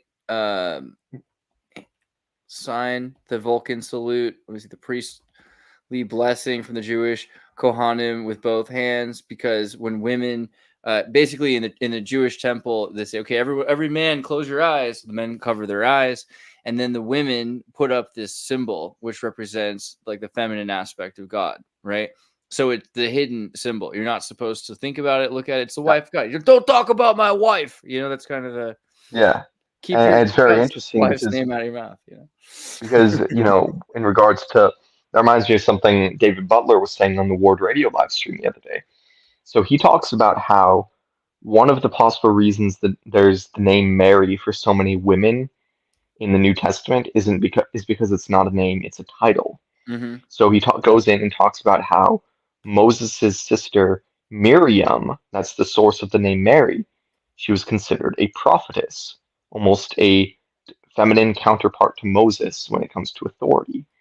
And that there's this idea of a priesthood of Mary that was passed down. So Mary, the mother of Christ, was of this priesthood. That's why she's called Mary. It was a title, Just like how the title of Melchizedek, even though his name's not literally Melchizedek, is given to Jesus Christ, because it's the same order, right? And then the idea that Mary Magdalene is also a priestess of this order, that she is the one who anointed Jesus Christ with oil, right? Because you see Jesus Christ in the New Testament being anointed with oil, and then a couple chapters later, and many women joined them, and one of them was Mary Magdalene. Magdalene can also be translated to mean of the tower, or possibly of the temple. So Mary Magdalene could be translated to Mary of the temple. So when you talk about a sort of feminine priesthood order, right? And you have hand signs, right? That's another interesting thing, that like hand signs that you're not supposed to talk about. It's very interesting. We should check out also, I'm kind of interested now to look at some of this Mormon Kabbalah. I never saw this before. So, but we should read through this because I think not a lot of people have thought about what the Sephirot represents, like these symbols and everything. And from this perspective might be interesting. For those who are familiar, great. But those who aren't, this is the tree of life in the Sephirot idea that you kind of are connecting the Kabbalah to mysticism, like a super ancient idea. Hindus also have a very similar idea. So you've got the idea. Let me go like back and forth here. So like at the top of it is the crown, right? Keter is the top of the Sephirot. And it's the topmost where we must begin with God, where we end in God's presence. And then below, because you have to imagine like there's a path that goes on. There's knowledge. So you go down to knowledge, which is Bana. And then from knowledge, knowledge comes at a price. We put the false gods of pride and ego behind us. And we have to recognize that knowledge isn't enough. It's just data. So then there's Shokma, which is wisdom. So wisdom is up here. So this is like the top of the crown. And then you can traverse from there. So usually it's like through mercy or through beauty. Like some people go directly to beauty, but if you go through apparently the LDS path, like follow mercy, and from mercy to judgment. Where's judgment again? Is it they're calling Nick Gavina? Yeah, okay, yeah, strength, judgment, strength. So from mercy to Gavina over here, and then to compassion. So from judgment to compassion, and from compassion to endurance or victory, which I think again like interesting difference in description. I think like the idea of endurance is interesting. We are tested and we endure. Victory is an interesting different term for that. And then from endurance to submission. Yeah, go ahead. Sorry. In the chat, Lucy Rose Up says, I'm not exactly sure what that means in detail, that the image of the tree with the apostles was new to me, yada, yada. You can read that. So basically what I was trying to say there is we know the tree of life, both in the historical context of when the Book of Mormon took place and in the Book of Mormon, refers to the divine mother, the feminine God, if you will, the feminine aspect of God or the feminine counterpart of God, however you want to view it. The tree of life is always that, right? Proverbs 3 says, in regards to the feminine aspect of God that was mostly edited out of the Bible, she is a tree of life, right? But anyways, so what I'm saying is that which explains the invisible Sephirot, God and the invisible Sephirot, right? Yeah. So in the tree of life, it represents the condescension, entering into the presence of the tree of life within the temple, the Holy of Holies. And we should also make note that the tree of life in the temple was the original menorah, right? So the menorah, the tree, and the mother are the same symbol in this ancient religion. So entering into the presence of the tree of life is entering into the presence of God. So with this symbol of Christ being the largest branch on this tree and 12 others above them, it is Christ and the 12 others being divine beings who are condescending out of heaven from the same heavenly mother, right? That they have the same mother and they are condescending into this world from the presence of God into our fallen mortal world, right? Christ being Jehovah, the God of Israel, who is given all authority in heaven and earth by El Elyon or Elohim the Father, but the 12 disciples being angelic beings subordinate to the Son who are also incarnated in the flesh, right?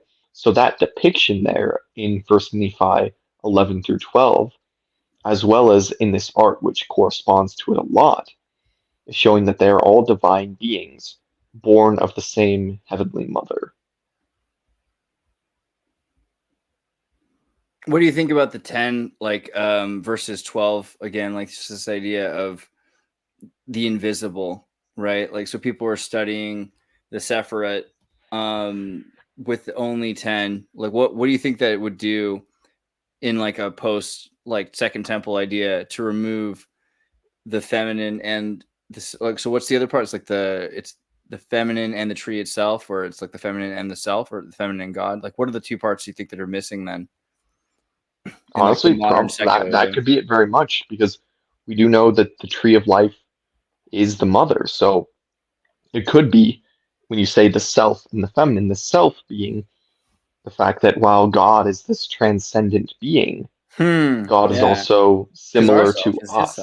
Yeah, exactly. Yes, exactly. It goes in line with why seeing the hand of God is significant, because many people like watching this, they're not going to really understand how significant that is. It's like, for you to perceive God and enter into the presence, the first step is to realize God has a hand like us. And then the brother of Jared sees the hand of God through the veil and is able to enter into the presence of God by acknowledging that and understanding that we are the same type of being as God, and that we can be one with God in the same way Christ is one with God. As Christ prays in the scriptures, he prays that they will all be one in the same way you and I are one. That's what he says. I forget the exact verse of that, but very interesting. This went a little too many Sephirots, but I was just trying to see if we could do a 10 Sephirot, what that will look like. But that's an interesting idea that we have to work on. This will work, right?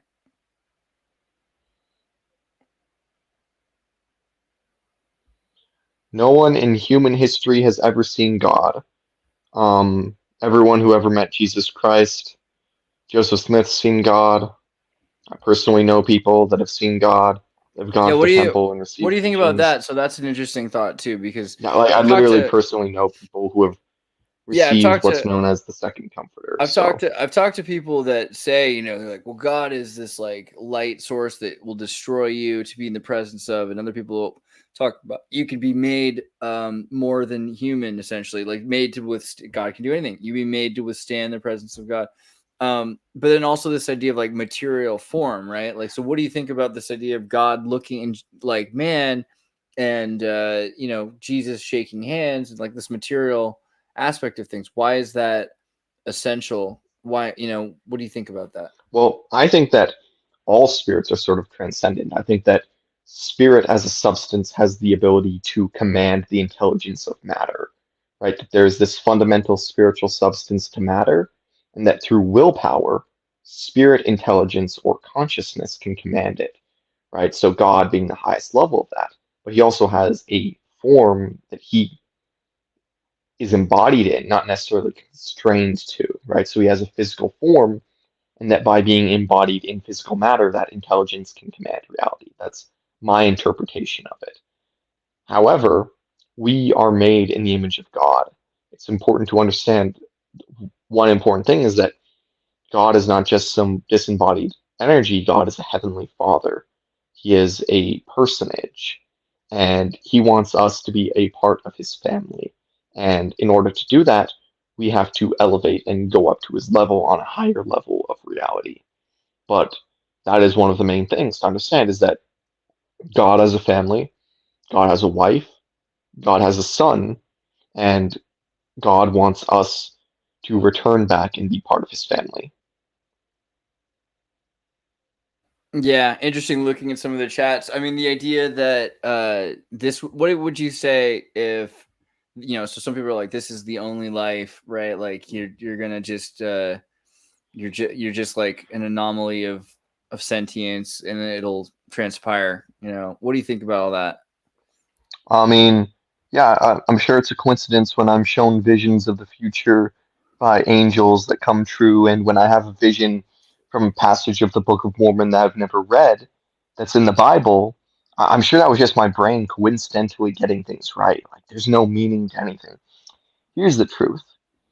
A lot of times when people say there's no meaning to anything, it's because it makes their life easier. Because if this is all there is, it doesn't matter what you do. There's no consequences. Just do what you want. But there is more to this, right? Like, there's literally so much evidence on the CIA website. They have all the Gateway Project that talks about higher dimensions and higher consciousness and God, and they scientifically prove that there is something that is above us that they can't quite explain, right? Well, they probably And when could, but people, it's classified. You see, you're not allowed to tell. yeah, it's classified, but there's proof on the CIA website. So if being nihilistic makes you feel better, I say go for it. But I also say the planets and their rotation bear testament that there is a God.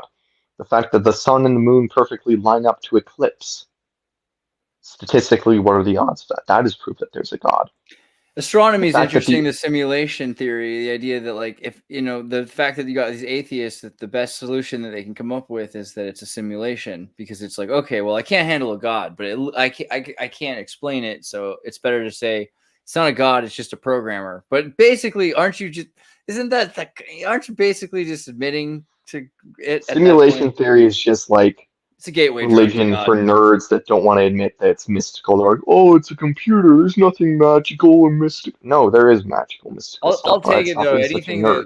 Anything that help. Hey, if Get some cool wizard someone- powers and if channel someone your wants- energy into a staff and shoot lasers out of it instead of being a nerd like, oh, it's a program. I have a friend who actually did make a Tesla staff that shoots electricity and gathers electricity from TV antenna UHF signal to charge itself. And so nerds are probably going to be our best case scenario. That is actually so cool. Yeah, how much money for one of those? I want that for the apocalypse. I want to be casting wizard spells at people. Are you kidding me? We're going to talk to Jeremiah. You know what? Real quick shout out to Jeremiah, the technician, and we'll get him on pretty soon to talk about this stuff. He's pretty interested in channeling stuff as well, though. He was like, you know what? I don't believe in all this stuff, but I heard about it, so I'll just try it because I'm a science guy. I try things, so I'll experiment. So I just said to myself, like, I would be interested in talking to Nikola Tesla's spirit, or I don't remember exactly what he said, It's like, that sounds, I think I'm making it sound even more weird than it is. But he ended up, after thinking about Tesla, like however he was going about this, literally having thoughts, like visions in his mind. And this is an atheist, right? So he doesn't normally believe in that stuff. He's like, I don't know. Like, I ended up trying these designs that I came up with after thinking, like, I would like to, get in touch with this part of myself or the universe or whatever. And I like that. I like quantum entanglement and the idea that there are, ideas out there beyond material form. Ideas are like looking to emerge as material. I have some. You keep talking. I'm going to pull up the scripture, something that corresponds to that. Let me just. I wanted to say to Bijou that, like, we love you and we care, and like I had a thought about this idea because, like, on one hand, death is relieving. A lot of people are like, oh yeah, if I'm dead, it'll be over, and that's cool. And being alive is really stressful. But I would say, like, I always think about that because I'm Slavic, and I remember that the life of a typical American is 90. Was this like, these are weeks, years, 90 years, and some odd, and your life goes by so quickly. This is in 90 years, your life going by. If you live to 90, this is already not a lot of time, That's all I'm saying. So, like, it's not that long. Like, you can probably, it's kind of like you can hold it, like, while you're on the car ride kind of a thing. Like, life is short, so you shouldn't really worry about it that way. However, for those of you who do think life is like only this time, you should really use it as efficiently as possible. Because again, the likelihood of you getting to 90 years is unlikely. And the likelihood of at 90 years you being like you are at 30 or 20 is not probable. And the people that we see at 90 who are like coherent, and I know this is like kind of funny, but like Russell P. Nelson, bro. Let me just show you a dude who's too old to play with Legos now because it's like 4 to 99 is the age on Legos. So technically he's a year too old to play with Legos. But I mean, dude, at 100 years old, if you're able to like continue on, like that's pretty impossible for most people to be that coherent. Like I know people that are, you know, in their 50s and 60s are basically unable to think straight anymore. So trying to take care of your body for like the life you have, I think is as important as like trying to prepare for the possibility that it might end up being longer than this like real quick glimpse and, you know, at breathing that you get. And also, yeah, every once in a while, breathe a lot. Like this is a big thing for me, is like do deep breaths and hold your breath sometimes and just think about how crazy it is that you've been allowed to breathe. Like you're on this world and you can breathe. Because if you weren't, you'd be suffocating. It's really hard to even just fathom how crazy it is that you keep getting given another breath. You know what I mean? I don't know if you can appreciate that, but I do that sometimes. Well, right here I have pulled up Doctrine and Covenants 93 in my quad. I'm not going to read the whole thing. It's talking about how the Son was in the beginning of the Father. And it begins to say, "Ye were also in the beginning with the Father, that which is Spirit, even the Spirit of truth." That's talking about us. We were in the beginning with the Father before the creation of the world. Yada yada. And the Spirit of truth is of God. I am the Spirit of truth. And John, yada yada. Man was also in the beginning with God. Intelligence, or the light of truth, was not created or made, neither indeed can be. All truth is independent in that sphere which God has placed it, to act for itself as all intelligence also, otherwise there is no existence.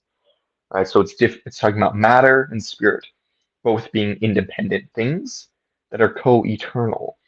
For if there was only spirit and everything is just in the mind of God, we're not really real. We're just thoughts in God's mind. However, if everything is just purely material and we're just a combination of chemical reactions, then we also aren't real. But if spirit and matter are both co-eternal, if intelligence cannot be created, then we truly are real. I am that I am. Man, because that was from the beginning, is plainly manifest unto them, that they receive the light. For man is spirit, the elements are eternal, spirit and element inseparably connected, receive a fullness of joy. When they are separated, man cannot receive a fullness of joy. The elements are the tabernacle of God. Yea, man is the tabernacle of God, even temples. And whatsoever temple was defiled, God shall destroy that temple. The glory of God is intelligence. And when you hear this, I want you to switch out intelligence for consciousness to understand that. The glory of God is consciousness. In other words, light and truth. Light and truth forsake the evil one. Every spirit of man was innocent in the beginning, and God, having redeemed man from the fall, then became again in their infant state innocent before God. So to sort of break that down a little bit, it differentiates between spirit intelligence or consciousness and matter, and says that man cannot receive a fullness of joy if those two things are separate. So that goes back to the idea that we are intelligence, we are spirit who is inhabiting this matter body. And that in the resurrection, our consciousness and our physical form become unified as one, right? It says that the elements are the tabernacle of God, because God's spirit is inhabiting a tabernacle, a form which he manifests himself, a form that is like unto ours, but glorified and perfected and spiritual, right? And he's not entirely bound by that. One might say all of the elements in the universe are his tabernacle, not just his form that's like a man. That's how the Spirit of God can manifest outwardly, you know? And it says that man is the tabernacle of God because our intelligence is the same type of consciousness as God's consciousness, right? So our intelligence, our glory, that is the glory of God. Intelligence is the glory of God, right? So we are intelligent beings that are eternally existing alongside God. Now, I used to believe that, and this might still be true, that our consciousness was once a part of God's consciousness, and that's how we're co-eternal with Him. And now I'm leaning more towards that Jesus Christ is the only one that used to be a part of God the Father and Heavenly Mother. Quaku had a pretty And they kind of said that the other day. He posted this whole thing talking about, like, Christ consciousness was never created. It's part of God from the beginning, which is very Vedic. This is so earlier also, just in terms of what Baju was saying, I was thinking about my conversation with Dr. Shiva, and Dr. Shiva as a science Hindu was really interested in this idea of anti-entropy, right? And so anti-entropy is, it seems like such a medical term, like if you were to describe health by lack of disease, but anti-entropy is divine order, right? Because it's something so perfectly symmetrical that there's no space in between it. You think about carbon. Carbon could be a pencil lead that's all, like ash or like charcoal, but it could also be a diamond, right? A diamond is just better structure, a more divinely structured with less entropy, stronger structure of the same material, right? So I think that's kind of the way to look at it, is that we might emerge from perfect consciousness, from God's pure, God being, again, because I know some people don't like that word. I get it. It's okay. But it sounds like the divine order that things are emerging, that all of material is emerging from, is perfectly ordered. And then from there, it has to be separate in order for it to become all the things that we are and everything that can uplift, because we're making these choices. Material choices have karma, which are uplifting.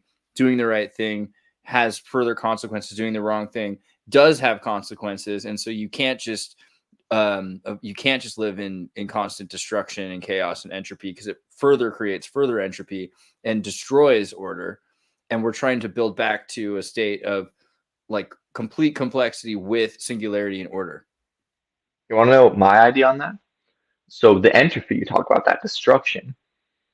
Actually, not destruction. I think the natural state of the universe is darkness and chaos, right? That it's chaotic matter and chaotic intelligence. And chaos leads to, if you understand how chaos magic works in like manifestation and witchcraft stuff, the symbol that has all the arrows pointing outwards, it's infinite possibilities. So I believe from the infinite possibilities, one of those possibilities is intelligence, is consciousness. And that great intelligence, that great consciousness is the force of God that brings order to the darkness and to the universe. And that God's glory, this is my work and my glory, to bring to pass the immortality and eternal life of man, is us being exalted, becoming one with God, and spreading that light of truth across the chaos of the universe, that the universe is infinite darkness, and that our intelligence is spreading infinite light across the infinite darkness, organizing it. So it goes to that sort of yin-yang type of idea of entropy versus anti-entropy, except for I would say that the chaotic, maybe one might say even bad side, is the natural state of the universe. That way God doesn't create evil. He creates the order which opposes evil, and evil is self-existent. Last time we were pretty much at the end here. I just wanted to ask a couple more things. Anything else you wanted to cover? But I had one more question, which was last time we talked a bit about the idea of like demons not necessarily being like wicked per se, like they're just not good. Let's say like clockwork elves is maybe a better model. Like, what do you think about that? Like in terms of, tempting spirits and things that are not trying to make the world a better place. Like, what do you think about that? Well, I certainly think that demons, in regards to the fallen angels that follow Lucifer, are more evil than we can possibly imagine, right? I think that Satan is miserable and wants to make all men miserable like unto himself. I also think that there may be other spiritual beings more neutral, how there's a spectrum of evil. But I do think that, because we don't know how long ago the war in heaven was, we don't know how long ago Lucifer was cast out. I think that the fact that they have been in this state for so long has truly twisted them. And if you've ever encountered anything demonic, you understand that feeling, that terror that you feel that is unexplainable, that it is something truly evil that you can't describe. With the clockwork elves, I think that while they may act innocent sometimes, I truly don't trust them whatsoever. That's why I would never take DMT. I know I can have visions and things that come true without taking drugs. I've experienced that stuff. And I absolutely do not trust the DMT elves. I think that DMT basically just opens up your mind, opens up your spiritual perception beyond the veil. And like we were saying, when you receive the endowment of power from God, the veil is sort of thinned and it opens you up to both angels and demons. So with DMT, the way I see it, it's like forcing those doors open before you're ready, before you can perceive what is good and what is evil. And so you don't this have is definitely an acid trip. I'll tell you what. Looking at all these Solomonic demons, they're pretty friggin' like whatever drugs they were on. I'll tell you. Yeah, and that's the thing is, I think that Bad many of the things that you see when you're on drugs are truly real, and that is what's more terrifying. It's easy to say, "Oh, you were just hallucinating," but yeah, if you that's a acknowledge pretty weird. you were seeing real things, Oh, I that's hallucinate. terrifying. Yeah, like if you hallucinate, like a unicorn with flies around it, or a triple head. Like if you see this stuff, like, and you can just pawn it off on hallucinating, good for you. I don't know what else to say. There are a lot of people are like, oh yeah, I must have just seen an MTV music video. I don't know, like how they could just kind of relax. Honestly, like with the elves acting playful things. I mean, you know what they say: the devil appears as an angel of light. Do you know what happens when you ask the machine elves about Jesus Christ? No, I've never done it. What happens? Look it up. Google that right now. Pull that up. Ask machine elves about Jesus Christ. Okay. Okay. I've read maybe 4 different posts across the internet that DMT entities are friendly, helpful. They turn hostile immediately when asked about Jesus Christ. Really? Yeah. I would like someone to I'm sorry, I didn't say that. But someone who's done this, can someone let us know? If anybody who does this in their lives has had an experience like this, unprompted, please let us know. We don't want to prompt you to try this. Also, that wouldn't be a scientific test, right? Because then now you're thinking about it. But if this has happened to you, let us know, because like that's really interesting. Oh my gosh, that would be If you ever run into a DMT entity, just try and shake their hand and see what happens. Yeah, like fundamentally, anytime you're dealing with anything weird, it would be worth it to ask them about Jesus. I'm curious about that, because it does seem like that's kind of the test, but I wonder about that because it's not even his name, right? So what is the deal with this? Bothers me. This is a major contention in my life. When we talk about Yeshua and then he's called Jesus, right? Like what are we sure that it's okay to just refer to him by someone else's name? Like what is about that? Well, here's what I think. So I don't remember what Doctrine and Covenants it is, but Jesus accepts the title Jehovah, right, to Joseph Smith. When Joseph Smith prayed to God the Father, he prayed in the name of Jesus. He knows who we're talking about when we say Jesus. It's not like the name Yeshua itself is some sort of necessarily mystical thing. It is the being which it is attached to. And the name Jesus is attached to Yahweh, Yahweh, Jehovah, the son of El Elyon, son of God Most High. We believe that's attached to him. It is a connection to him. So I do believe the name has power. Yeah, this guy, House of Jehovah, saying names are important in Judaism, and that's true for sure. I think that's something we should probably consider. I agree with Chad that the person is the most important thing, but I also can see how it'd probably be easy to, over thousands of years, shift a character out of Yeshua. Yeah. If you wanted to create, like, first you start calling him something different, then you start making him look slightly different, and then you start saying that, he used to race F-150s at NASCAR. Like, it's not hard to imagine how you could change Jesus into somebody else.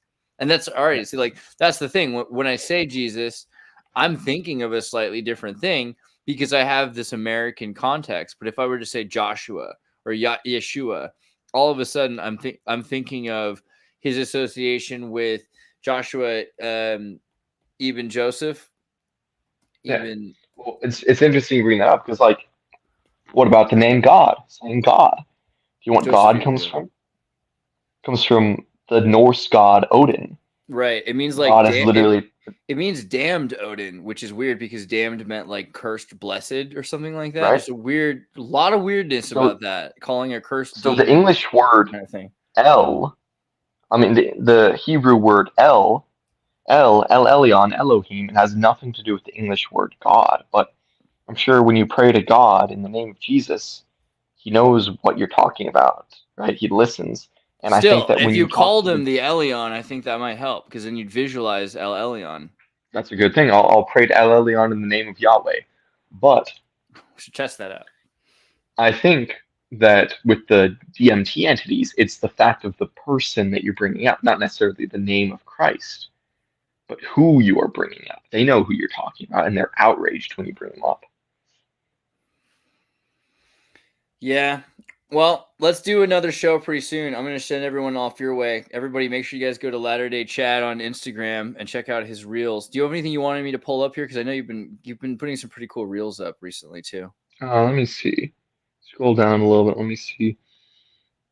Actually, there's one I can think of. You're gonna have to scroll down a while for it. Quite a while. Keep going. Keep going. I'll tell you when. Okay, up. So middle left. Okay, up one more. The one that looks sort of blank above the people in the car. No, not that one. That one's cool when Joseph Smith predicted the meteor shower. That one. That's pretty sweet. Okay, play that with sound on. Oh, okay. Hold on 1 second. Love that one. Yeah, my non-member friend said that was the coolest one on my page. Reported a day when someone came and asked Joseph. It had happened hundreds of times. "Who are you?" He replied, "Noah came before the flood. I have come before the fire."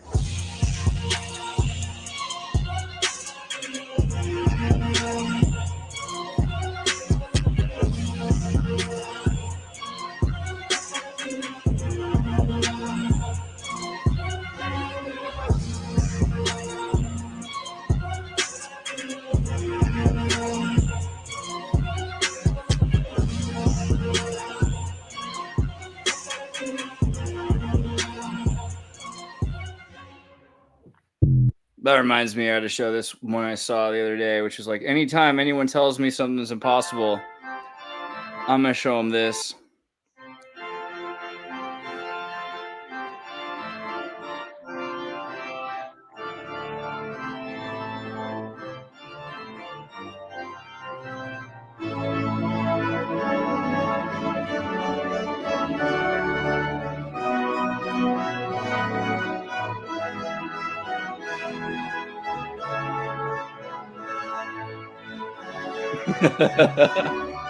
So here's everyone's homework for tonight. Go to YouTube. You could pull up YouTube and show them this. Yeah, it's because they might not have seen it before, and just make sure they know what it looks like. Here you go. This is what YouTube looks like. So type in, "What did Josiah reform?" Margaret Barker. It'll be a BYU video.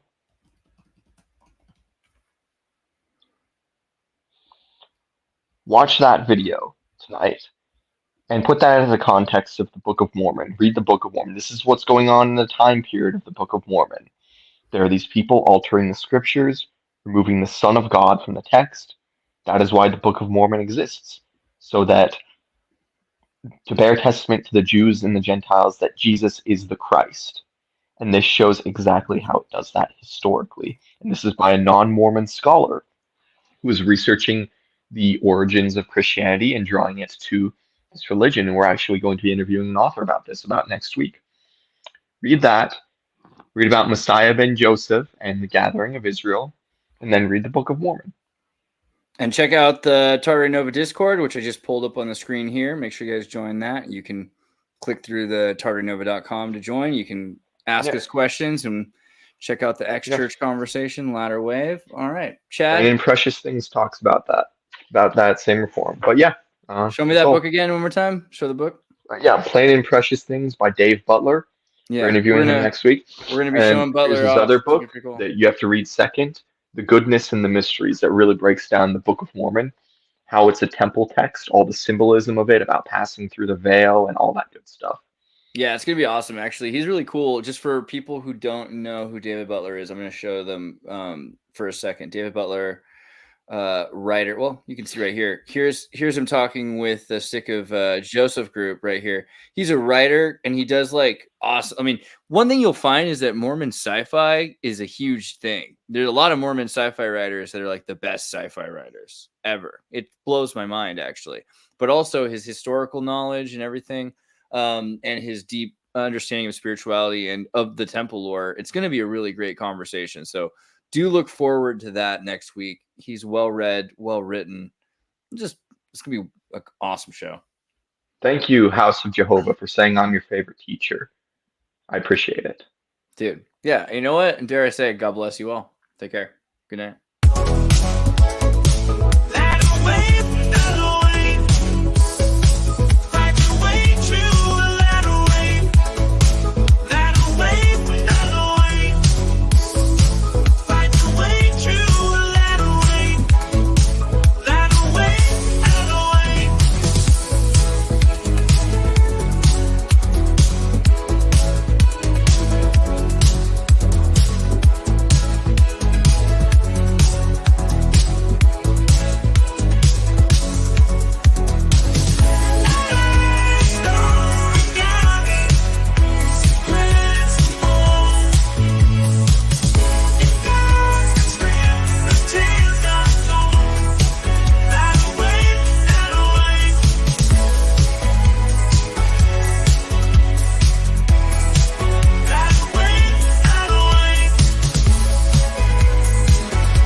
Next up, call up, let's go, saints.